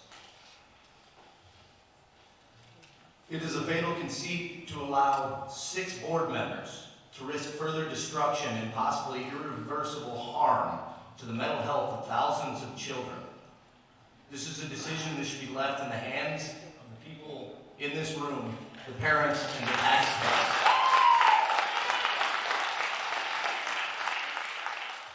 I've sat and listened to all the reactions from the parents. I've heard the numbers that wanted the kids back in school. The rest of this meeting is pointless. The people speaking are pointless. Either You six will do your job and listen to the people who employ you, and this vote's a no. Or you have a personal biased agenda, and that vote is a yes, in which case I demand resignation from every person that voted a yes, which is against the majority of the people that employ you. If I go to work tomorrow and do what I want to do and don't listen to any of my bosses, I'll be sitting on the unemployment line as you should. Thank you. Jennifer Morrison.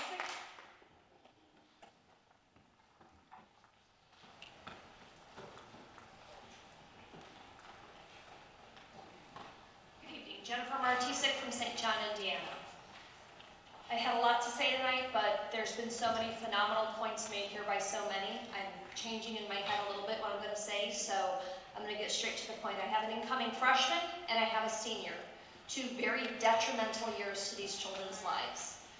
I'm going to tell you how good e-learning works. Both of my children are athletes, and I'm going to be a proud mom and say they're very good athletes. They've done competitive gymnastics, volleyball, basketball, cross country, and track since they've been the age of 5.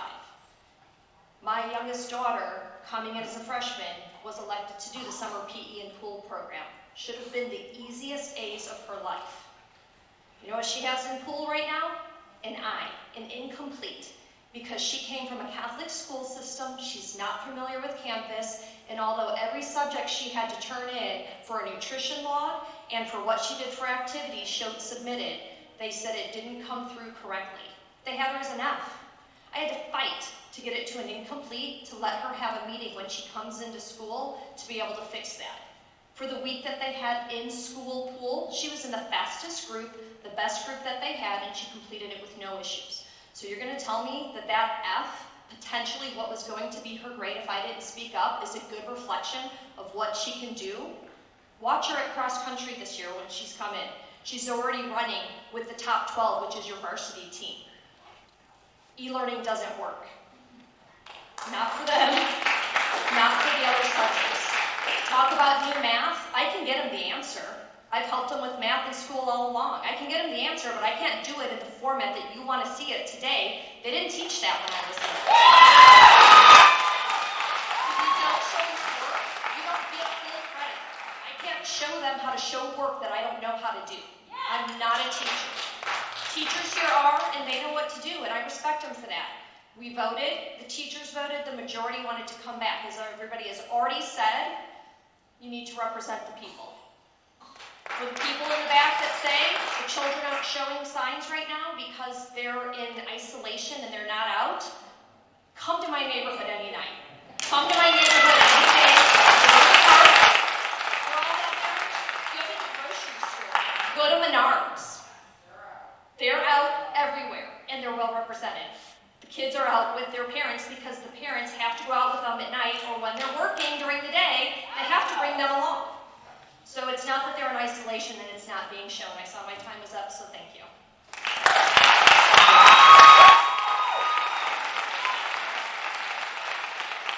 Nadia McNabney.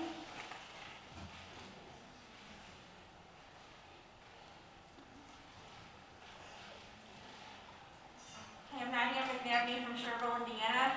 I would like to thank you for allowing me to speak on July 13th, being present at the meeting on July 20th, and today in front of the school board meeting.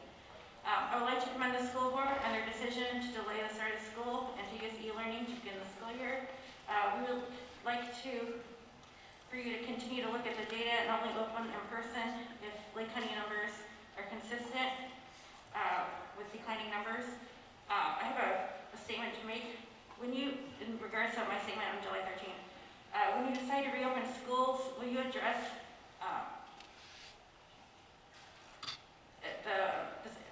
when you decide to reopen schools, will you disclose the results of any inspections and maintenance records of the school's ventilation systems, especially the schools using the older univent systems such as Taylor Middle School?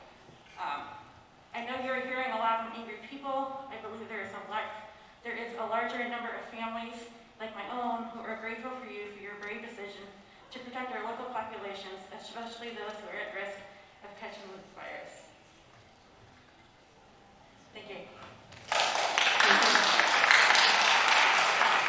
Carrie Donovan. Hi, Carrie Donovan, Cherville. A little bit of background. I have two boys, a 9-year-old fourth grade and a 3-year-old for IEP and speech. I am a single mom and I am an essential worker.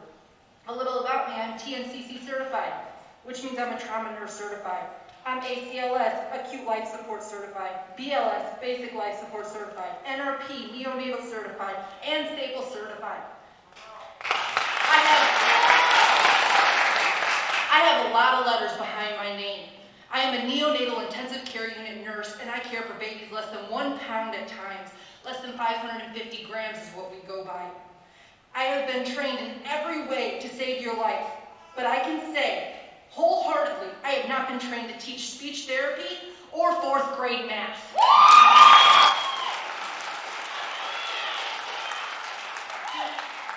The amount of anxiety my 4th grader experienced during the spring was unimaginable.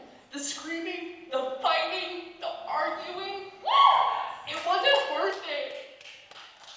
My baby in February spoke in an 18-month-old vocab. He needs the support to be the best he can be. I understand this is scary. As a frontliner, we were terrified. We didn't have this choice. We were forced in there. But I can proudly say that in my 72-staff unit, labor delivery, postpartum, neonatal intensive care unit, nursery, that only 1 lactation consultant and 1 physician got it, but he was at a bachelor party and he admitted that he went on the beach with no mask. Only 2 out of 72 that contacted the disease. With proper hand hygiene and masks, we can get the kids back to school. Now I'm hearing in my head, my kid won't wear a mask, asthma. Then keep your child home. My kids have been to Clearwater, Florida, on an airplane, to Michigan, to Wisconsin, and because of the support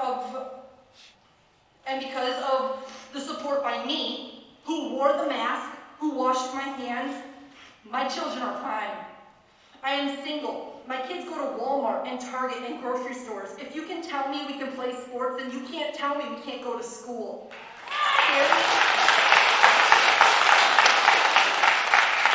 Scary, yes, impossible, no. I luckily have a good support system, and I am unlucky where this person is not tech savvy. She can't use a cell phone, and she still has a flip phone. The e-learning schedule does not work for us. I work 16-hour shifts 4 days a week. Good luck getting my kids to do it 4 days that I'm working. I'm single. On top of that, I do want to say that my children had a traumatic event happen last year. If it was not for Principal Lavin, Mrs. Zolman, Mrs. McCooley, the nurse, the staff, my child still probably would have anxiety issues and still be in therapy from that issue.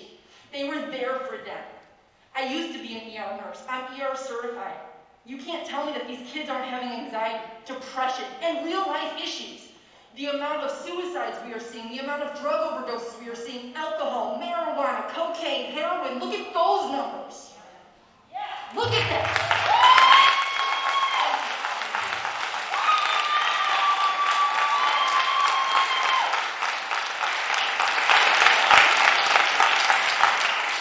Mike Aurelio.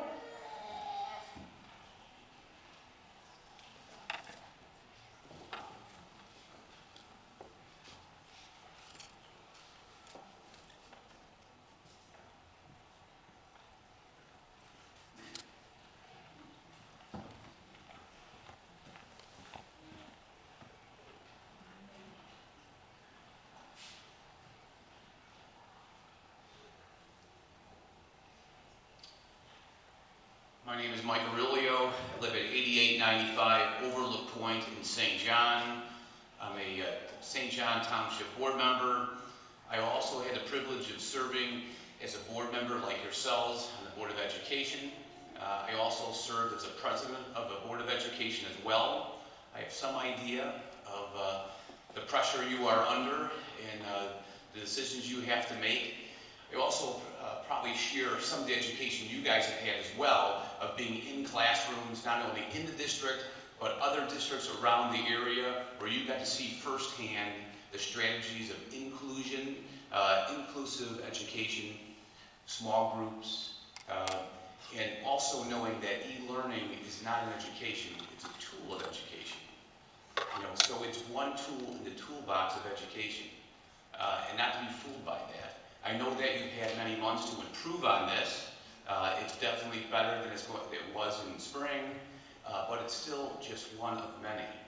I can assure you from what I've learned, and I'm sure you have as well, that the children, the students that are special needs, and especially young students who don't have teachers and that support group are going to suffer the most. How is a young student going to learn to read and write on e-learning? It's not going to happen. I implore you, this is going to be probably your most important decision you make on this board. A decision to vote for this, to eliminate in-school education, will be the worst decision you will ever make. Don't do it.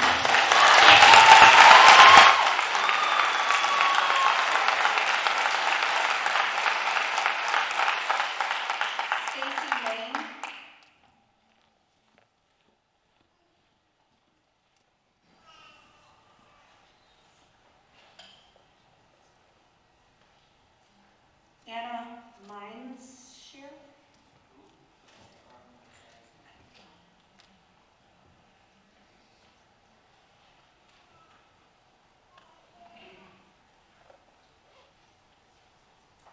Hi, good evening. Anna Morrison.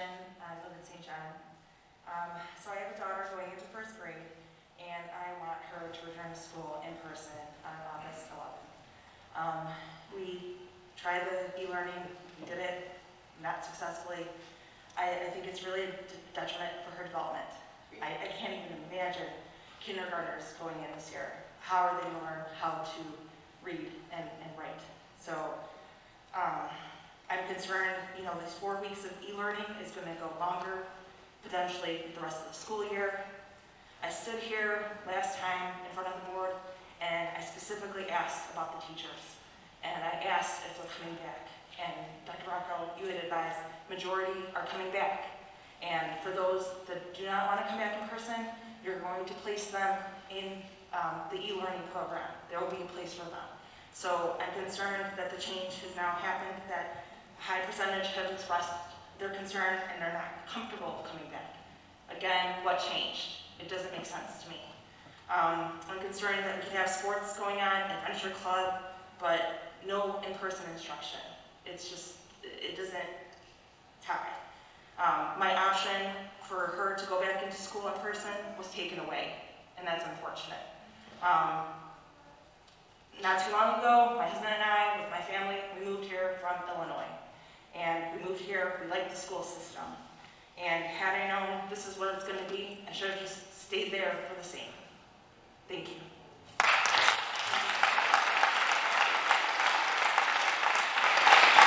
Dan Jane?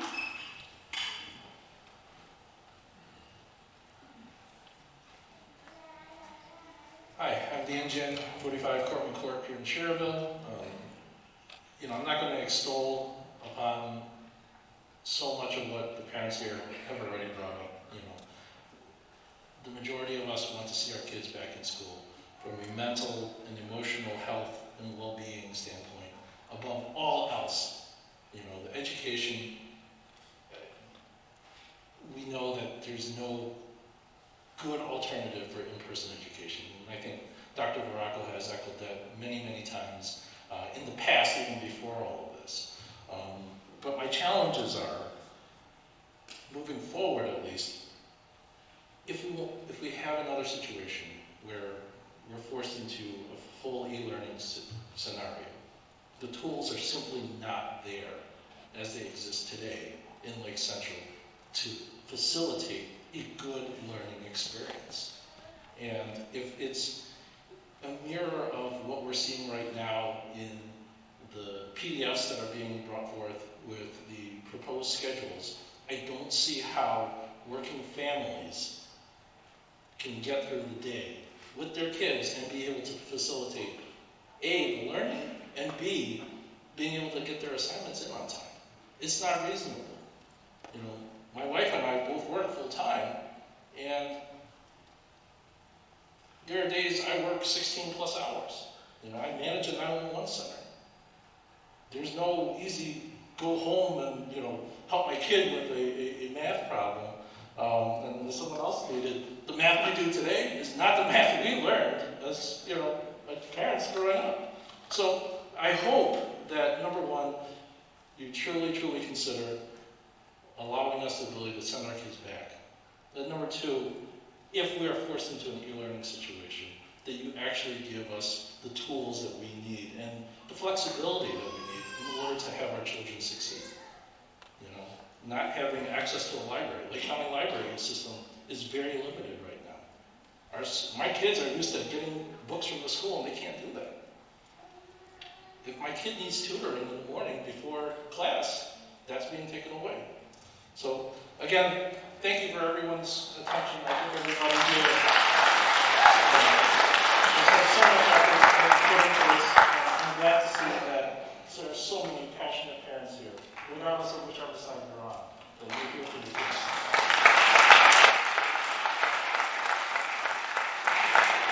Julie Morrison.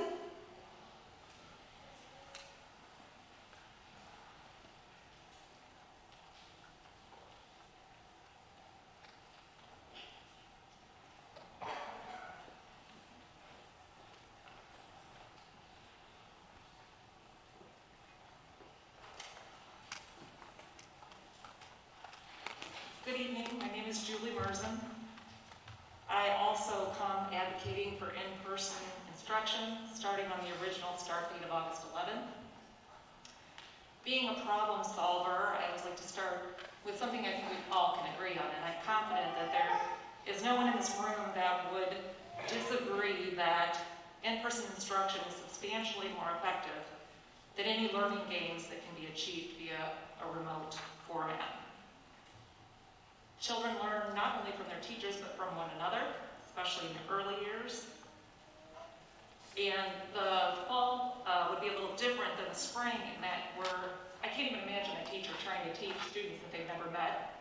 And in turn, students trying to learn from a teacher that they have no experience with.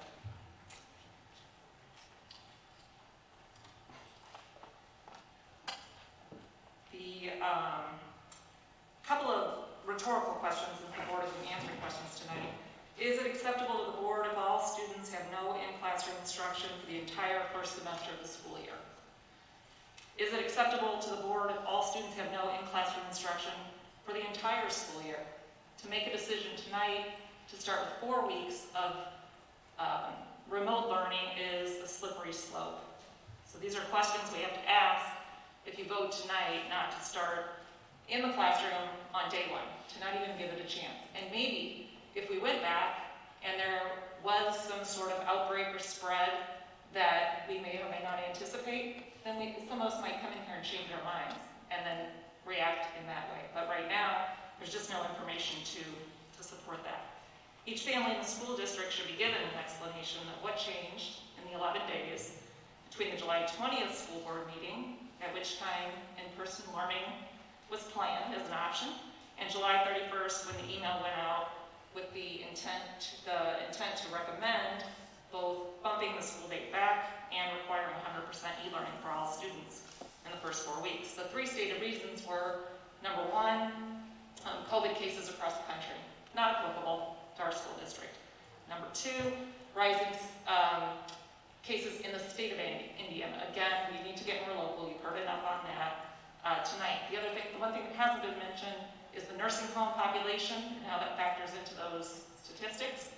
So that really changes the numbers when we take those nursing home numbers out. The third reason given to us for this recommendation is that the majority of teachers are feeling apprehensive about returning. Well, I can appreciate that. We've all dealt with some apprehension, and I assure you that's only going to get increased, not decreased, if we delay starting school. Very briefly on the extracurricular activities issue that was pulled from tonight's agenda, only as it relates to in-person instruction versus e-learning. If you allow extracurricular activities, which are by definition an addition to the curriculum, then it's against all reasoning to deny children in-person classroom instruction. If you can't allow in-person instruction, then I don't see how you can same folks voting can justify those activities that are extra add-ons to the curriculum. Real quickly, I'm going to read a tweet that went out from a high school football coach that reads, "Rejoice, we are playing. Item was removed from agenda. Thank you to all members of our football family for supporting our kids. Much love to you all. Football matters. Sports matter. Kids matter." I don't disagree with the football coach. Good for him.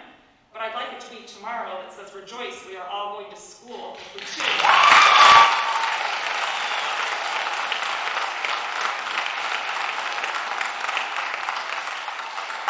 Recommendation was denied. Thank you to all members of our supportive parents and our academic family for supporting our kids. Much love to you all. Academics matter, school matters, teachers matter, and kids matter. Thank you. Stephen Mase.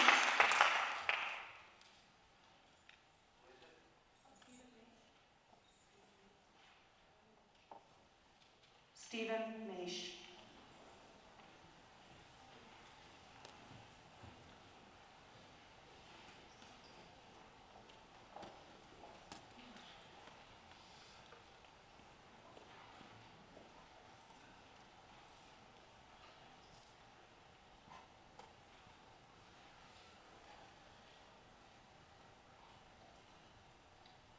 Good evening. My name is Stephen Mase. I'm from St. John, Indiana. I've been an attorney for 40 years, practicing in Lake County, Indiana, and other parts of the state and in Illinois. I had two daughters, both of whom came through the Lake Central school system starting in 1987. I have also most recently, and what brings me here tonight, is I am the guardian of my grandson, who will be going into 7th grade at Clerk Middle School. He also has a learning disability, also has an IEP. My heart goes out to everything I've heard here tonight. I too have suffered with him through the horrible experience this past spring, and the emotional and the toll it's taken, and I'm glad that we moved through that. But e-learning was a disaster. For my child, every child here, especially for children with IEP and learning disability. What I want to bring to the table tonight is I agree with all the comments that have been made. I've heard, as a lawyer for 40 years, I don't think I've ever heard a case with this much evidence. I've read every decision, every order that's come down from Governor Holcomb. I have read every Supreme Court order relating to our court system. I have read most of the State Department of Health and local. I've advised clients over the past 6 months, businesses, organizations, as to how they deal with COVID and those type of things. And as I stand before this body now, there is no evidence to justify a decision of not going back to school.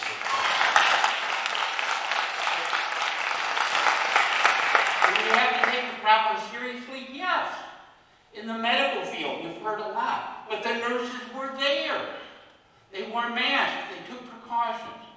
In the legal system, we have had to deal with it as well. We've been declared an essential service. Our police have been declared an essential service. We all take precautions. But we take precautions to protect.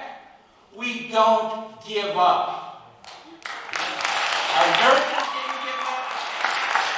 Police didn't give up. Our judicial system hasn't given up. We had in Lake County, Indiana, the very first jury trial on July 1st of this year. First jury trial held in the state since the pandemic. And the judge, they took precautions. They had masks. They gave special things to the jurors. They spread them out. And the amazing thing was people showed up. They did their job. And the judge, who gave a seminar the following week, said it's amazing that simply with these precautions, those people were glad they served, said they'd serve again, and they felt totally safe through the process. That blew him away. Since then, we've had 3 or 4 more jury trials throughout the state, same experience. Take proper precautions. Assure your teachers that you're doing what needs to be done and can be done. That's important. It's a perception. We have nothing to fear but fear itself. That's true today.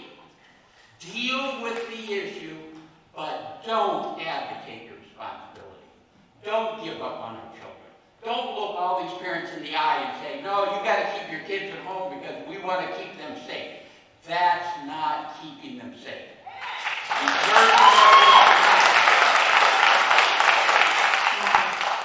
Thank you.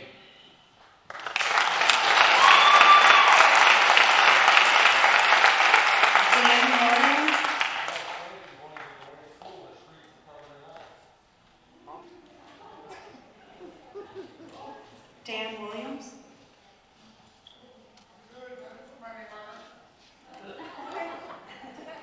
Amy Harnu.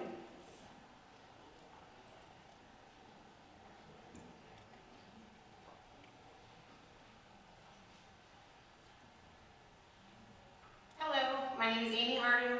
I live at 7348 West 83rd Place, Crown Point, Indiana.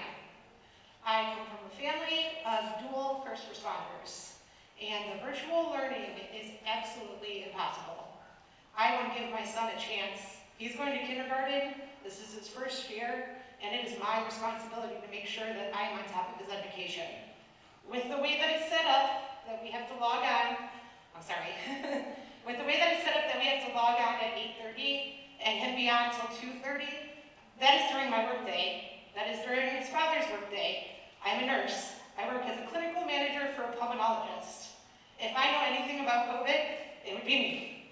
So I am asking for him to go to an in-school opportunity as of August 11th because there are people that need it. There are families that need it. There are children that need it. And I want my son to have a chance. Thank you.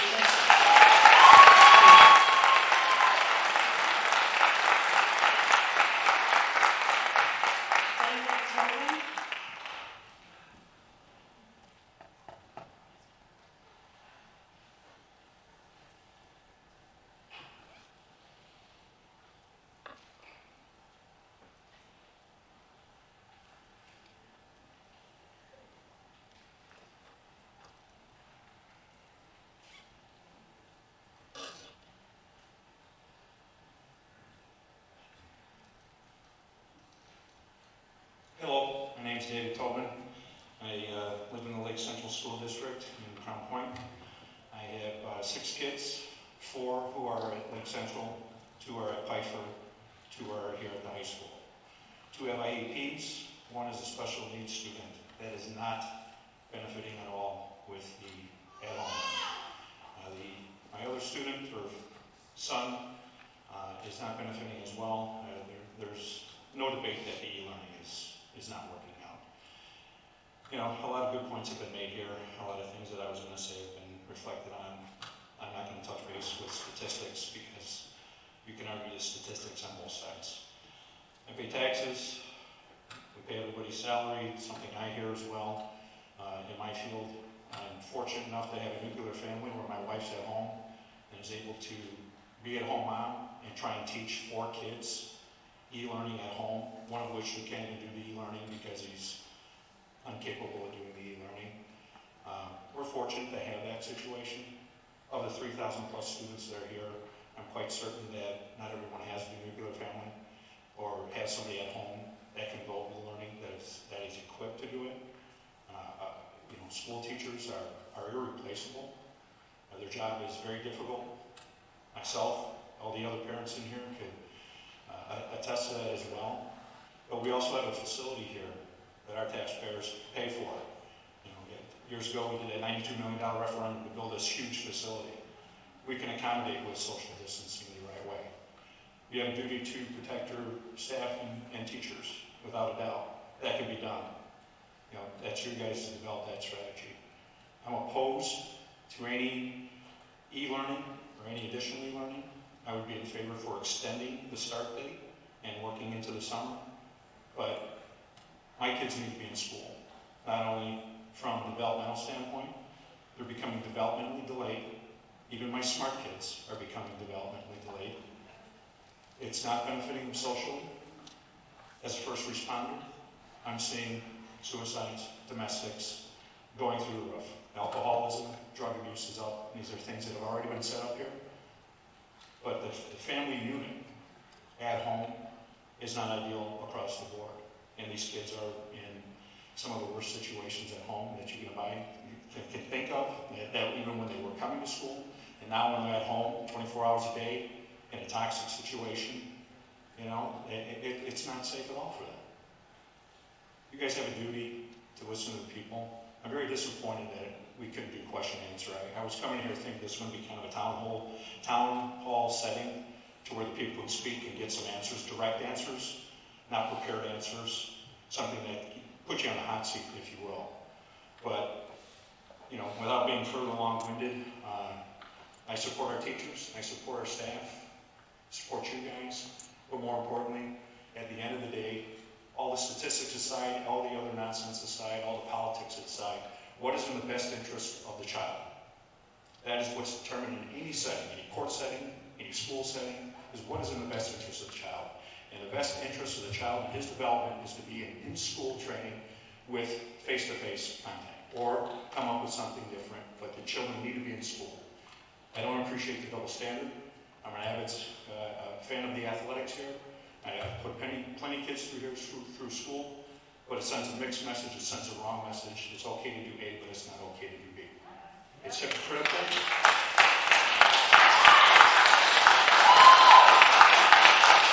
And I'm all for the sports and everything starting. It's time to move on. COVID is never going away. It's never going away. It's always been. It's never going away. We're going to constantly have to make adjustments and changes. And make the accommodations that the teachers need in order to make them come in and work safely. And those that don't want to come in and work safely, find the right accommodations. That's your strategy on what you have to come with. I want my kid in school. The vast majority of us all voted, and that's where it should stand. Thank you for your time. Thank you.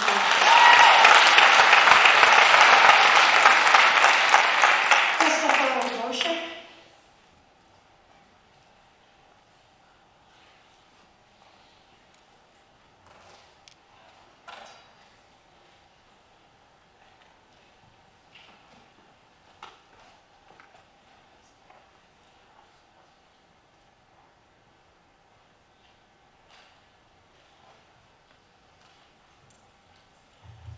I'm Christopher Vershek. I live in Dyer. I'm a father of 3 kids in the Lake Central schools. I have a email that my sister-in-law wrote to you guys. Her son's 3 years old. He's going to be starting the developmental program over at home. He's supposed to be starting the early childhood over at home in elementary. He has no speech. He's going to be requiring AFO braces, and he's developmentally delayed. He's been receiving speech therapy, occupational therapy, and physical therapy. My nephew is already behind his peers, and not attending school in person will stifle his growth and development even more. He needs the help and support from the talented and caring professionals over at the home and elementary school.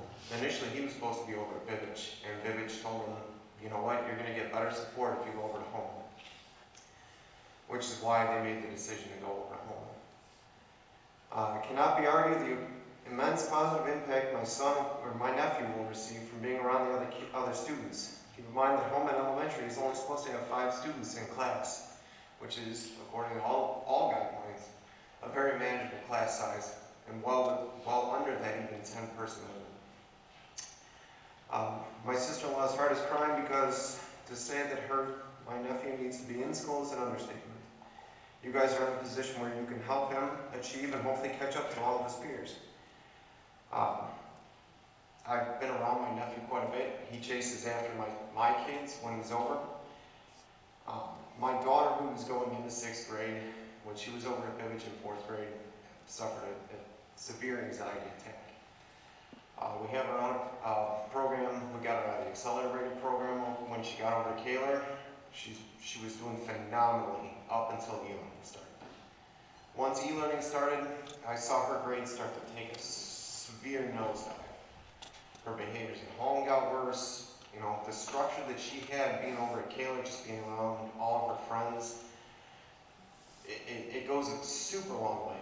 My middle son, my oldest son, he's going into second grade. And my little guy was so looking forward to his first day going into kindergarten starting on the 11th, that when my wife told him that he couldn't go to school, he broke down in tears thinking that he did something wrong. You know, I understand you guys are put in a very difficult position. I work as a firefighter, so I go out every day. I wear a mask, I wear gloves. We go to protect ourselves. We're out there dealing with everything that you guys are trying to comprehend. You know, the nurses, myself, the police officers, we're all involved with it. I had several of my coworkers come down with it. Their families got sick. Some of the guys have really small kids that didn't come, that were around their fathers, around their mothers. They didn't catch a single symptom. The husbands and wives got it, but they didn't catch it. The only one whose family even got remotely close to being sick was one of the guys, his wife, and his 3 college-age kids all caught it. I really do hope that you guys rethink this decision and allow in-person learning, whether it starts the 17th or we start on the 11th. But my kids need to be in school. They need to have that social interaction with all their friends. Thank you. Thank you.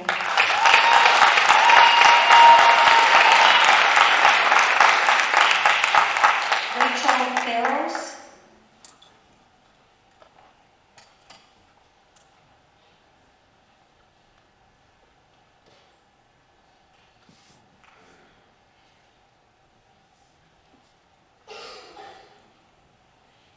Michael Masteller.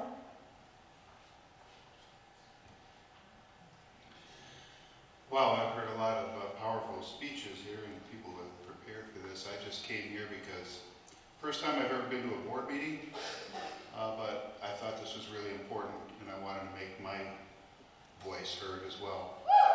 First of all, e-learning, you've heard it from many people, and my son was very sad when he heard that he was going to have to go through e-learning again. He's a sophomore in high school. Oh, by the way, I'm from St. John on Belmont Court. My name is Mike Masteller. I guess it made me a little nervous. Anyway, because he knows that he's not going to learn that much in e-learning. He's not that good of a student. And I've got a job right now where I had to give up being a soccer coach because I just didn't have time for it. I'm working 12, 14 hours, and I love to help my kids with their homework, but I don't have time to be there with them during the day. I mean, I work from home now, which is very nice, but I do work, and I can't follow them and see what they're doing. So it's been very mixed results with my kids. It's basically bad. But even more important than that is the social interaction that they're missing by not being able to be in with the students. And how can you be stimulated sitting in front of a computer all day? Isn't it good to get up, walk around, go to a different classroom, and meet some different kids? That interaction is invaluable. Regarding the kids transmitting the disease to adults, teachers particularly, be concerned about that. There isn't any evidence that that happens. So why are we so afraid of this? I don't think social distancing should be much of a problem for teachers. There's not that many teachers in each classroom. You could work that out. So I beg you to listen to everyone else here who has spoken in behalf of their children and take their interests to heart and do what's right for the children.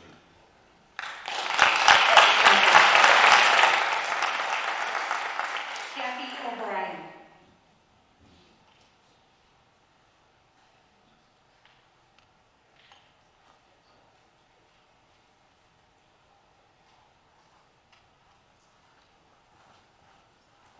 Hello, Kathy O'Brien, St. John, Indiana. I served on the school board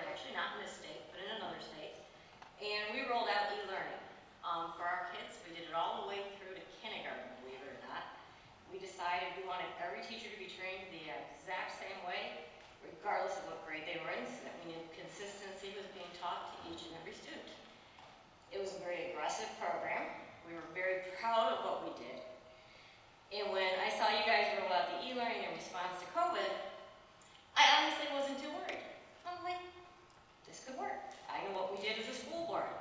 It took us, of course, 4 years to do it, and you guys had to do it in 3 days. I saw the struggle you guys had, but I had to commend you. You really did, contrary to what many think, an amazing job. My sister works at Fairfax County. They have an E program in place. You guys blew them out of the water, okay? You did a much better program. The kids were much more responsive. You had attendance issues. You resolved a lot of things that a district that had it could not do. But with that said, e-learning is only a tool. It's not the education. And I watched poor Mr. Smith, who teaches AP Chem, do my daughter's AP Chem class. And that man was freaking amazing on these Zoom video things. And he'd be in there and he'd be like, now Caitlin, you pay attention. This is this. And no, seriously, woman, the dot is in the right place. And he knew the kids.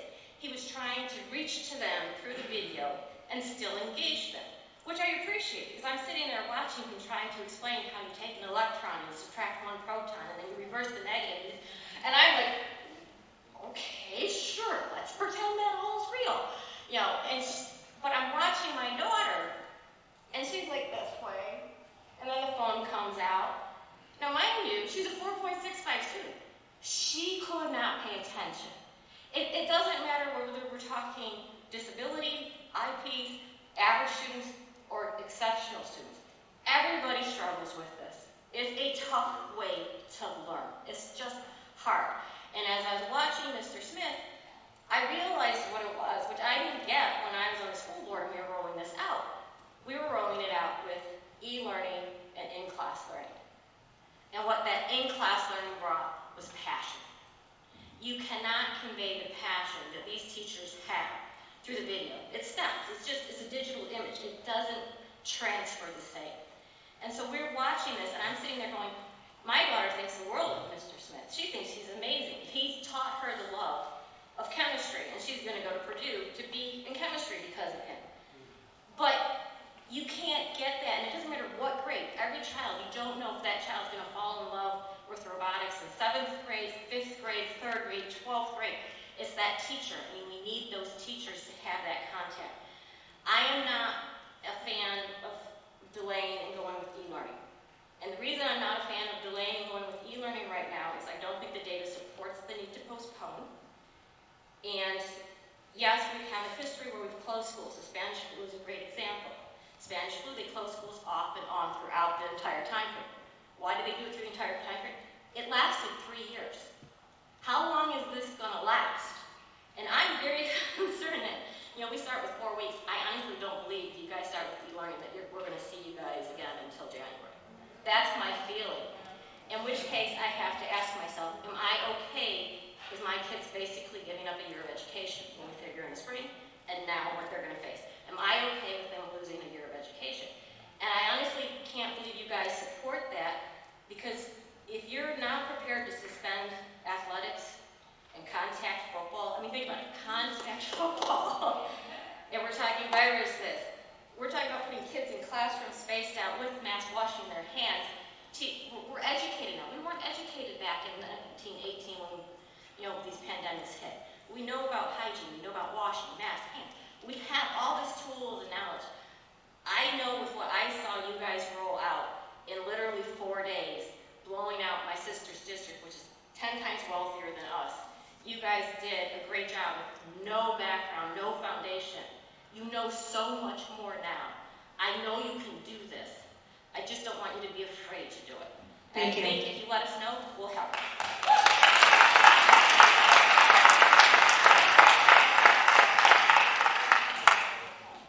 That is the end of our public comments for people who have signed up. Is there anything that you'd like to say, Dr. Baraco, before we vote with any of this?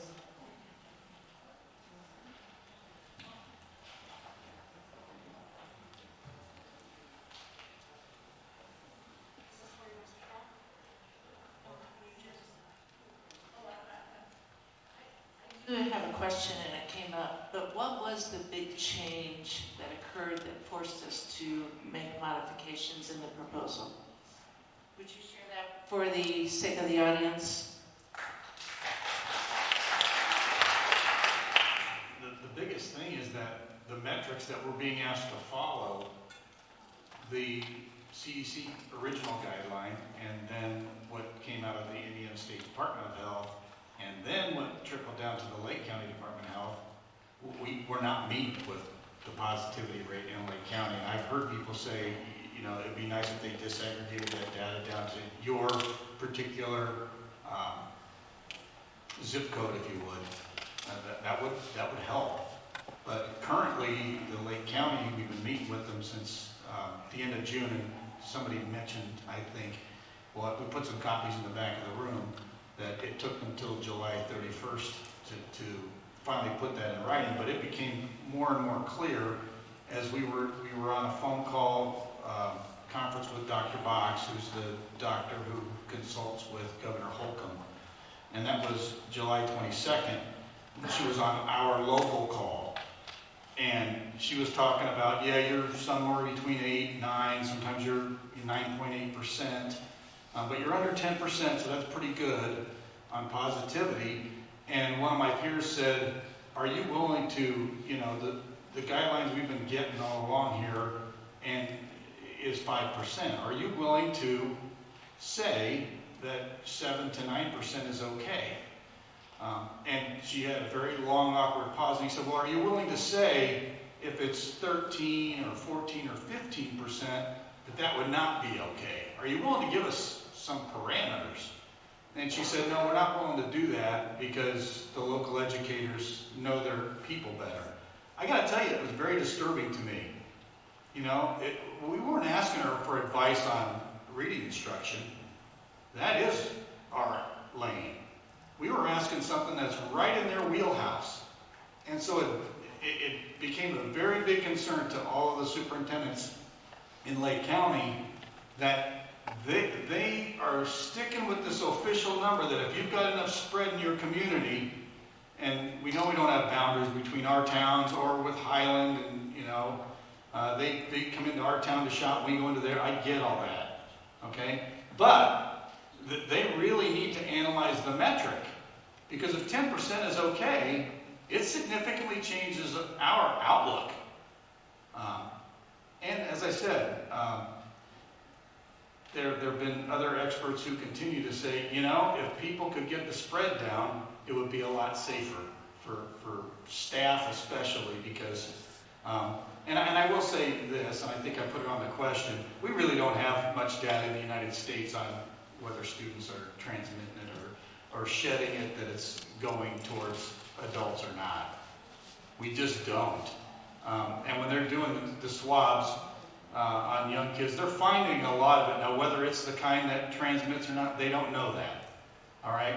The other thing that I found a little bit disturbing with the local data is that if you go to the county site, it will say the free places at the county site. Well, you can get to it through the in.gov site too. But it says for testing over 13 years of age only. So if they're discouraging the people who don't want to pay for the test by saying we're not testing anybody 12 or younger, we really don't have real data on young kids either. So I'm just telling you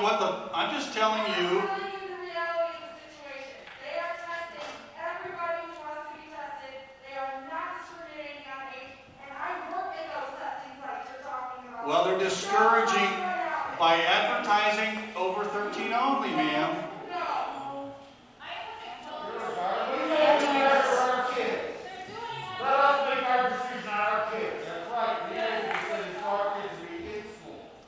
Ladies and gentlemen, we would like to give Dr. Baracco a chance to speak. We would really... Please let Dr. Baracco a chance to speak.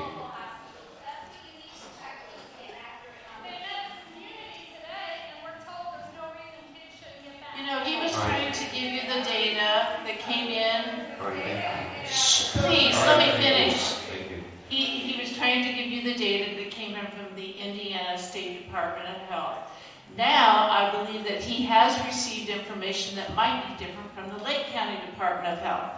That's all he was trying to do. Would you please be kind enough to let him finish and give us the information that we wanted? That's all we're asking. Thank you, Dr. Rocco. I don't have anything to say at this time.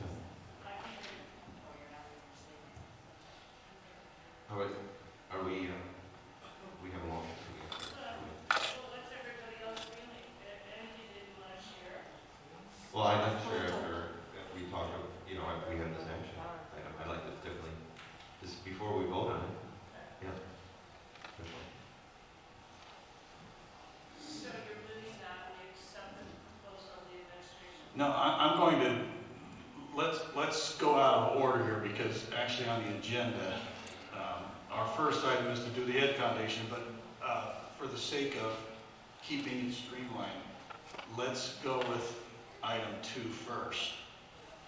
Okay? And so that was my proposal that we move to e-learning to start the school year for the first 4 weeks. And so I propose that to the board at this time. And I make a motion. Okay, you made a motion, and I'll second that motion. Now we can talk about it. Now we can talk about it. We're gonna have that motion so we can talk about it. Yes. All right, so if I could, I'd like to go first. Thank you. You can kind of forget when you're talking with a mask on how awful it is. But we as a board, we have many factors to consider regarding a decision on this schooling for this fall semester. Not only must we consider everyone here and everyone that spoke tonight, which is close to 100 people, and the passion and everything that you have regarding this subject. I mean, we must also consider the 70% parents that have responded to the survey and wanted their children to be schooled in class.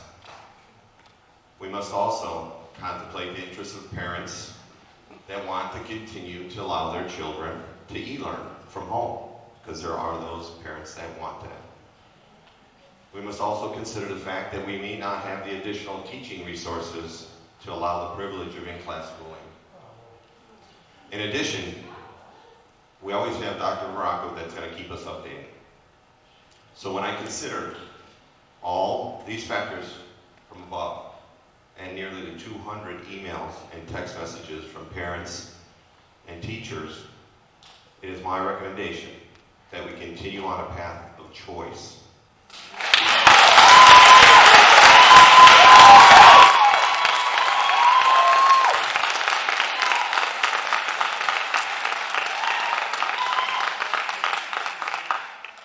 And that choice is either e-learning or in-class schooling for the students of Lake Central. Now I'd like to pass it over to my other school board members. Last school board meeting, like you said, we discussed the survey that allowed parents choice to remote or be taught in person.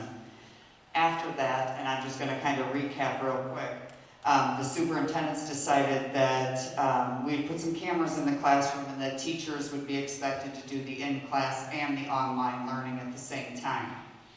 I'll be honest, I don't think that is necessarily a feasible idea for teachers to try to do online in person.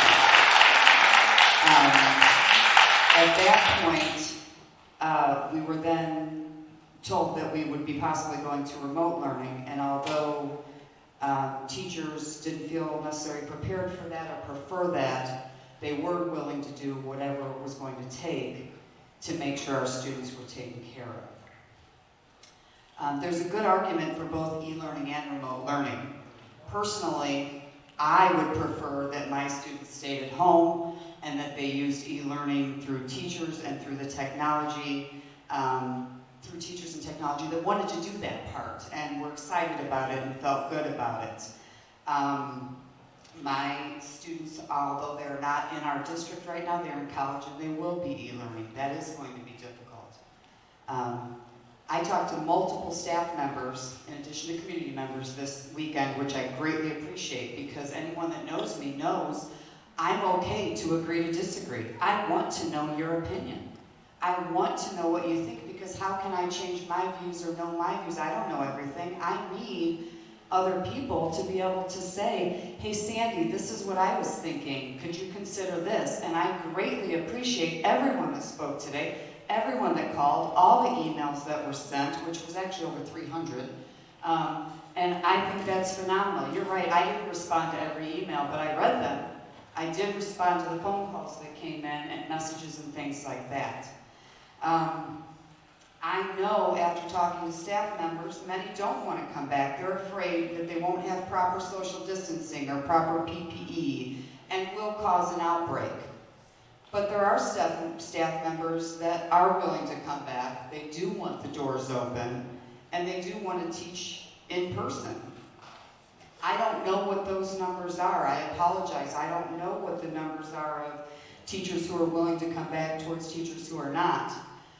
But I promised when I took this oath to run and be on this board, contrary to popular belief, that I would listen to everyone in the community and I would give your voice out of my voice. Although I'm only one vote, I'm voting for all of you.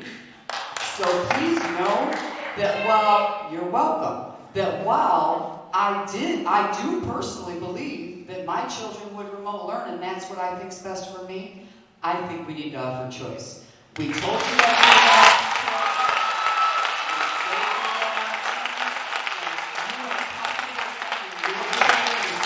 we have a staff that is willing to be here we will have to figure things out. Now, I will tell you, I don't know if that means an August 11th start. I don't know with all of this what it's going to mean, but I want you to know that every board member up here has been thinking about this, and we have done nothing but put your children at the forefront of it. I know it may not seem like it from your point, but I want you to know they're your children.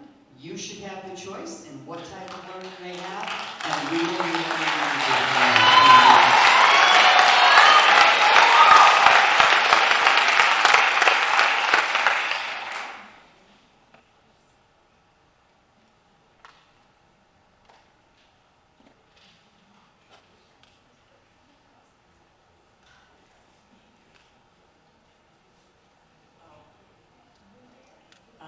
He's talking about the motion, but, you know, when I think about what's happened at Lake Central and where we were and where we are now, I'm totally impressed.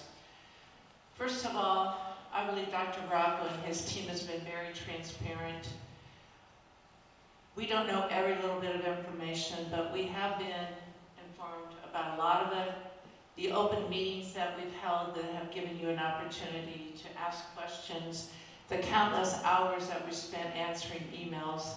I bet I spent 20 hours over the weekend, and I don't begrudge them. They were very, very necessary because I needed to know where you were coming from. So not only do we have our central office staff back working, we have our clerical staffs and support staff members working, we have our custodial team back working, and no real issues. Then we had over 500 athletes and their coaches that have been training since the first part of July, and again, no major issues. Today we brought in our new teachers to our building, and pretty soon, well, I'm sure knowing our teachers, many of them have been working in their classrooms already, and no issues have occurred, so that tells me that we're doing things right. That tells me that the appropriate safety protocols are in place, people are being responsible, and washing their hands and wearing their masks and being a member of the team. So knowing that, I think we're okay to move forward. If we want to go choice, that's fine. I'm not sure. Yeah, I'm not sure. I guess we need to vote on this and vote it no. So I guess I will rescind my motion. And does that need a... Right. If you're going to rescind the motion to move to e-learning to start the school year, then I will rescind my second to that motion.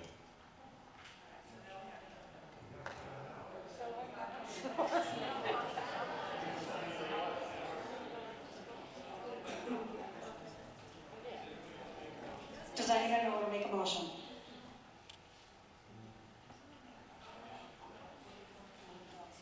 So, we're going back to... All right, I'd like to make a motion that we provide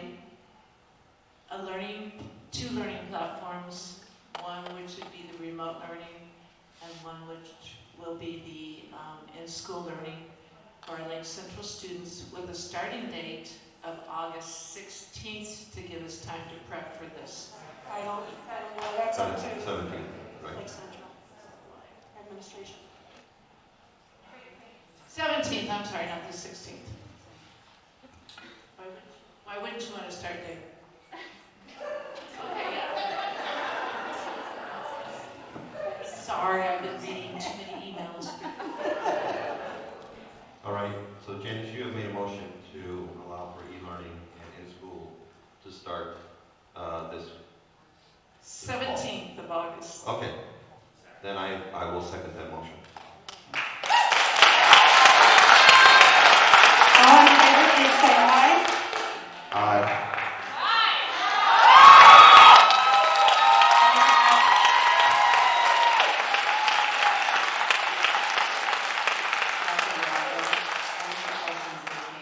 During this meeting, because parents were texting me and messaging me with questions, was can they have a new survey, because some that were going to choose in-person would like to choose e-learning and some that were choosing e-learning would like to choose in-person. How is that going to work?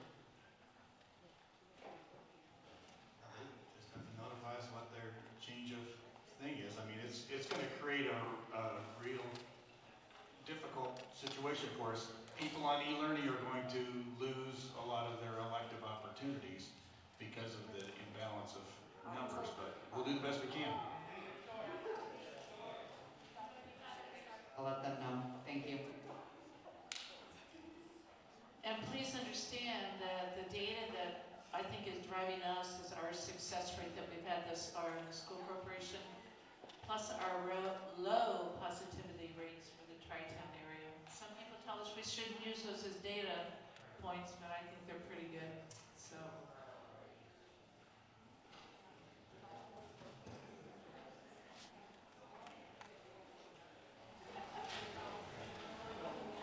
Okay, we ready to move on?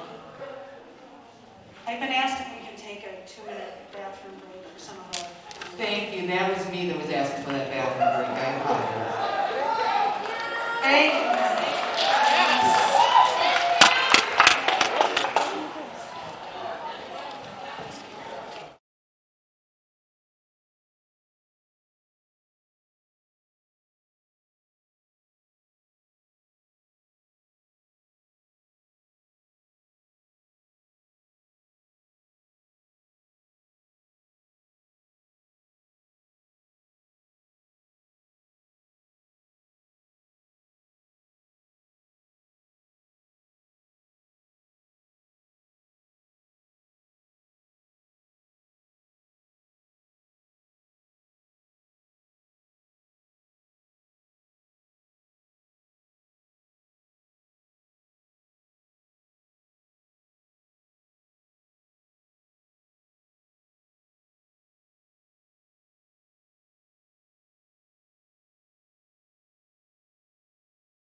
So my second item, or what would have been my first item, is to ask Sue Schweitzer and I think Louise Talent to come forward.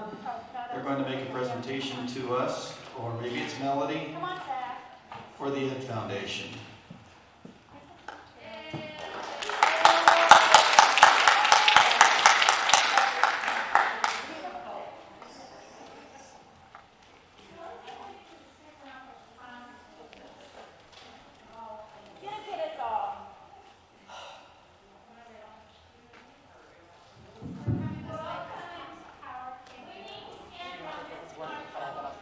That's fine. It's just a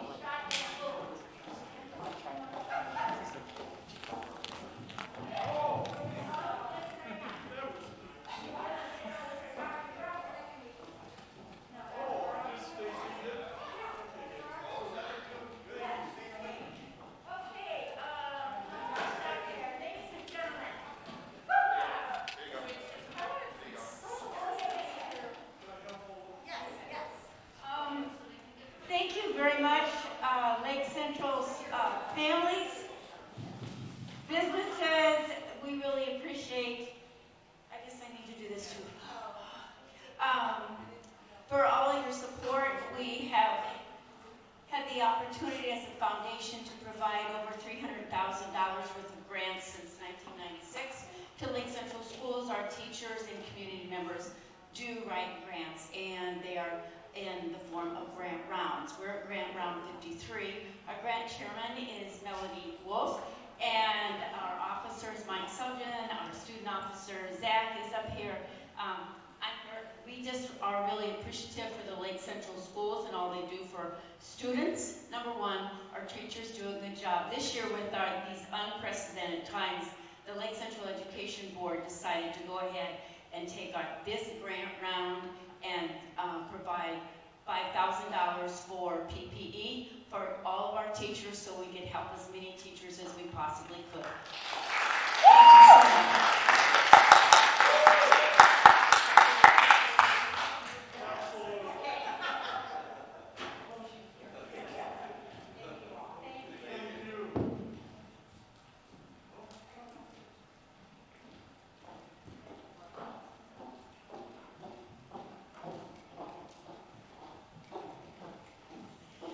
Thank you, Lake Central Education Foundation. And now we'll move on to our Director of Human Resources Personnel, Mrs. Muja. We're recommending that the following revisions and hirings be approved. I also want to bring to your attention 5 teachers who have given over 150 years of service to Lake Central, including Louise Talent. Who will be retiring. So a round of applause for our teachers of 150 years of service.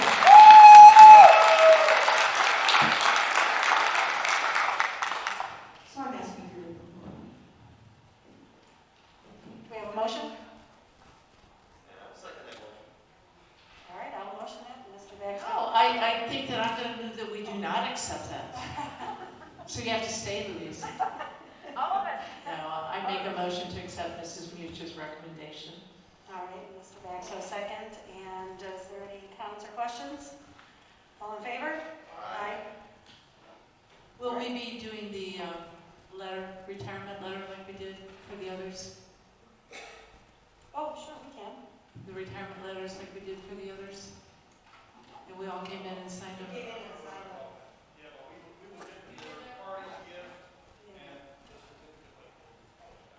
And then you'll let us know and we'll come by and sign the letters? Perfect, thank you. Thank you. Thank you very much. We're also recommending for our permanent substitute teachers that you agreed to last board meeting for a raise. We also want to give them their days of benefit days, the same as our paraprofessionals. So our permanent teachers would receive 7 sick days and 3 personal business days. We also would like to include more permanent teachers in each one of our buildings to permanent substitutes in our buildings that would be able to cover in case of any illnesses or something. And I have those on the memo at the bottom of that page. Can you repeat that again? I apologize. Permanent substitute teachers. No, with the days and the business days. Permanent substitute teachers would get 7 sick days and 3 personal business days. Move to approve. Do we have a second? Second. From Mr. Baxter, we have a second. Any questions? I guess my question would be, did we always have those sick days and business days for them? Why are we allowing those days? Remember a couple of weeks ago where you gave those days to paraprofessionals? And we are just matching the same number of days that our paraprofessionals would get for permanent substitute teachers. Permanent subs, the same type of employees where they get insurance and things like that for a district? No. No, we raised their daily rate and trying to give them some sick days so that we can attract more people to report every day for us. They're the ones that work, that come every day and help us out. So it is helpful for them to have those days. All right, sorry, do you have any more questions? All in favor? Aye. All right, motion passes. Okay, and my last item is suspension of attendance letters, and I think the board had brought that up previously, that they did not want us to write the attendance letters. We will speak on an individual basis to any employee this year who is having trouble with attendance and find out what the problem is. Thank you. Thank you. Now we'll move on to Director of Primary Education, Mrs. Schoen.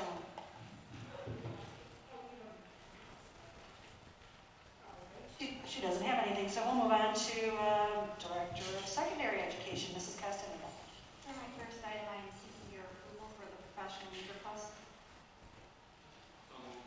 We have a motion by Mr. Baxo and a second by Mr. Marshall. Any questions? Is that one to, It's for the boys cross-country state meet. They always put those through in advance. All right, all in favor? Aye. All right, motion passes. Thank you. And then my second item is the corresponding field trip. We have a motion by Mr. Marshall and a second by Dr. Malkow. Any questions? All in favor? Aye. Motion passes. Thank you. We'll move on to our Director of Facilities, Mr. Legend. Thank you, Mrs. Seuss. Tonight I have two items. One I'll be seeking your approval on. My first item is to award and execute change order on number CO-001 for the north parking lot addition Holman from Walsh and Kelly. It's a negative deduct change order of $30,000. That was the entire contingency for the project. The project's complete, so this is just basically a closeout change order, and this will go back into our capital projects fund. Always good to hear about money going fast. You have to like the deducted change orders. did you make a motion? I can't make a motion because of that. I can't do that. I don't think that. I'd like to second that. All right, we have a motion by Mr. Baxo and a second by Mr. Marshall. Any questions? All right, all in favor? Aye. Thank you. My next item is just an update on the summer and spring projects. I'll make it brief since it's been my late night already. Pretty much the entire list that you received in your docket is complete, with the exception of the grimmer roof is basically all complete to tear off, and all the detailing on the lower roof. We have a couple of detailing days left on the upper library roof, and as well as to install the metal. The metal's on site, and that started on Friday, and I'd say by the end of the week or beginning of next week, that should be entirely complete. We also have a little bit of metal work to do on the 4th grade and kindergarten wings at Watson, and that metal's supposed to be here this week, so that should be done next week as well. And the upcoming event, which has been scheduled since April, to resurface the high school tennis courts, and that's still on schedule for sometime in August, but the company does all kinds of schools throughout the state in between cancellations of sports and schools. His schedule's kind of fluid, so, but I did speak with him last week, and we're still on by the end of the month, so those are the highlights. I will say on the Holman parking lot project, it is completely done. As far as the construction goes, but there's some paperwork to do. I missed the last board meeting on July 13th. I had to appear in front of the Planning Commission at Tom Sherrill, which we did receive preliminary plat approval, and we are scheduled to go back there in September for final plat approval. So once that's done, that will put that project to bed as well. And that's all I have, unless there's any questions. I was able to drive by home the other day and I saw the conditions of the parking lot there. Really nice. Giving us a lot more parking space. Yes, thank you, Doug. And with that extra money, are you going to try to address address that awkward sidewalk outside of Yes. central office? Yes. Thank you. Thank you. All right, our next, we'll move on to our Director of Business Services, Mr. James. Good evening. First on my agenda is authorization to publish our annual financial report from the Department of Ed in the newspaper. Indiana Code requires us to publish that between August 1st and August 15th. I've included the copy of the report in your board packet. So I seek your approval to have that published. On your approval, it's set to go in both the Times and the Post Tribune on this Thursday, August 6th. All right, we have a motion from Dr. Malkoff. Can we get a second from Mr. Marshall? Any questions? All in favor? Aye. Any opposed? Okay, motion passes. Thank you. My second item is to seek your approval for professional leave request to attend the ISBA IASBO School Budgeting Finance Seminar in Indianapolis on August 12th. I'll make a motion to approve. Yeah, I'll make that motion. I'll second that. All right, Dr. Malkoff will second that. Any questions? All in favor? Aye. Motion passes. Thank you. And kind of piggybacking on the Ed Foundation, I have two donations to seek your approval for this evening. The one is the $5,000 as noted for from the Ed Foundation, and the second is we received a donation of 570 cloth masks from Masks for NWI healthcare workers. Those masks were distributed to all of our schools, including the TAP building, and we are very grateful for that organization to try to get masks not only out to our schools, but to some of those healthcare workers in the area. So it's seek your approval to accept both of those donations. So moved. Second. All right, we have a motion and we have a second. Any questions? All right, all in favor? Aye. Motion passes. Thank you. That's all I have. Thank you. Don't think we have any public comments. Okay. All right, with that, we'll move on to board comments and consideration of future agenda items. Welcome, Mr. Marshall. Mr. Baxel? No, I had nothing. Dr. Malkoff? Emotional night. It's been an emotional weekend. A lot of emotion in this, and like the one gentleman said, maybe it's a lose-lose for all. I don't know. I hope that's not the persona that comes across, because I really think that we made the best decision for our children, and hopefully everybody can come together and support that. It's behind us. Listen team? I just want to make sure that as we move to this choice of e-learning and in-class learning, that teachers are not responsible to do both at the same time. I do not think that's a feasible model. I do not think that's going to work.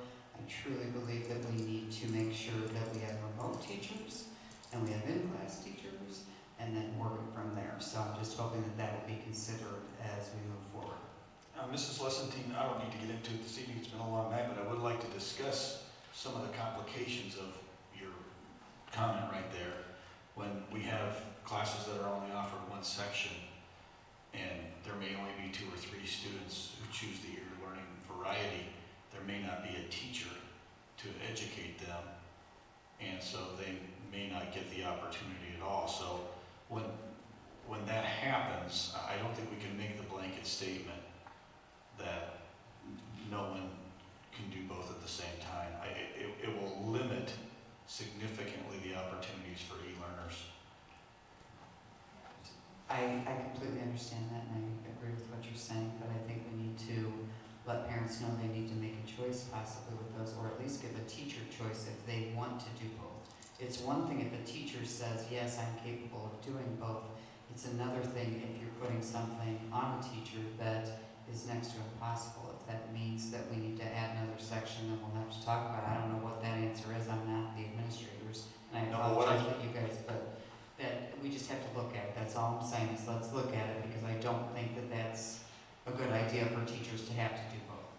I would agree with you that it's not ideal, but I also want to remind you of what went on here tonight, that we're catering to students, not to staff. And so if there's a small contingent of students who want to take a certain elective e-learning style, or let's use Algebra 1 honors, as I just shared with Mr. Gustis, if he only has 3 students from his school who want to take that e-learning variety, we may ask him to let them look in, otherwise they won't get to take the course if we don't have enough e-learners for that subject district-wide. It gets very complicated. Use your high school teacher, so think about some of those science and math electives. There may only be one section, and so to create a section for one student, let's use the extreme example, that may not be feasible. And we don't want to tell the e-learners that the opportunity doesn't exist for them at all. It will not be as good if they're watching from home as if they were in class. We acknowledge that, but we don't want to tell them that the opportunity will cease to exist. So you're talking district-wide, not just if one 8th grade honors algebra 1, if we have 15 honors algebra 1 kids district-wide that want to e-learn. Well, that's why I switched to the high school example, so I used the school with only one school. But there is a possibility that some people will have to do both, otherwise kids will lose. Okay, and I am all about kids first, please understand that, but I also know that kids are not going to win if it's something that a teacher just does not feel, if that's going to be a horrible remote learning experience, you're right, you can offer that, but just make sure that there's some sort of backup plan, that's all I'm saying, because we can't, I don't see how we can give both in that necessarily. They're either choosing, we've already told them with e-learning, there are some electives that don't come with that. So I just want to make sure that we figure out which ones are going to come with, which ones are not, which ones would require a teacher to do both, so that we can get that information out to those teachers and talk to them about it. That's all I'm saying. I'm not saying they won't do it. I'm just saying let's talk to them about it first so that they know that's a possibility. I just want to clarify one more time that you can do your best to avoid it, but I don't want to make promises that it's not going to happen. It is going to happen if we're going to meet the needs of students.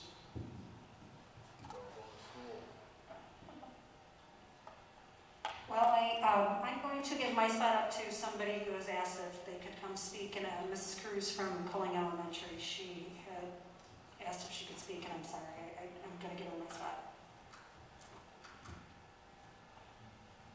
Thank you, Cindy. I don't normally do this, but it was hard for me to sit through here tonight and to not have the opportunity to say something today, and I appreciate that opportunity, so thank you. First of all, I want to say, no matter what side you were on before you walked in here tonight, or if you ended up on a different side by the end of the night, I get it. I think that we're all here to make decisions the best we can where we are with what we have. And I respect and believe that each of you did that tonight. I also believe that Dr. Morocco did that in his recommendation, that he sat there in those moments tirelessly, many hours away from his family and his children, compromising his own mental health, his sleep, to try to figure out the option that was best for our students and for our community.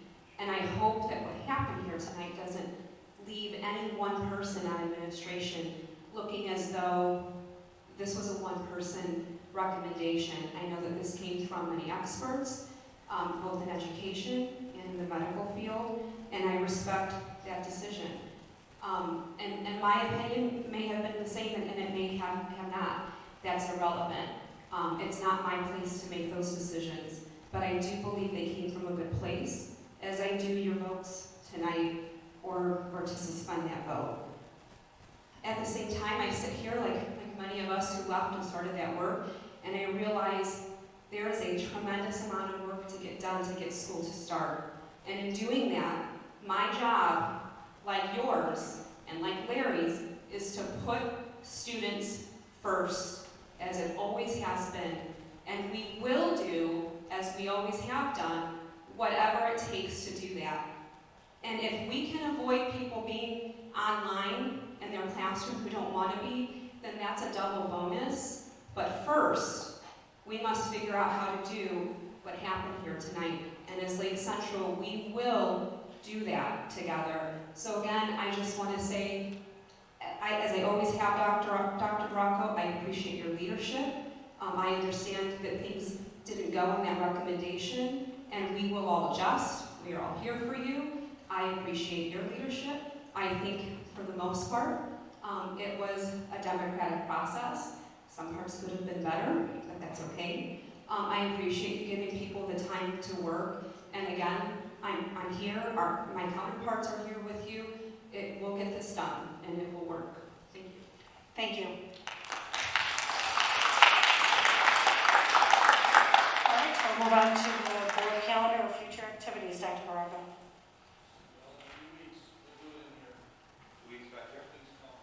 August 17th. All right, we have a motion to adjourn.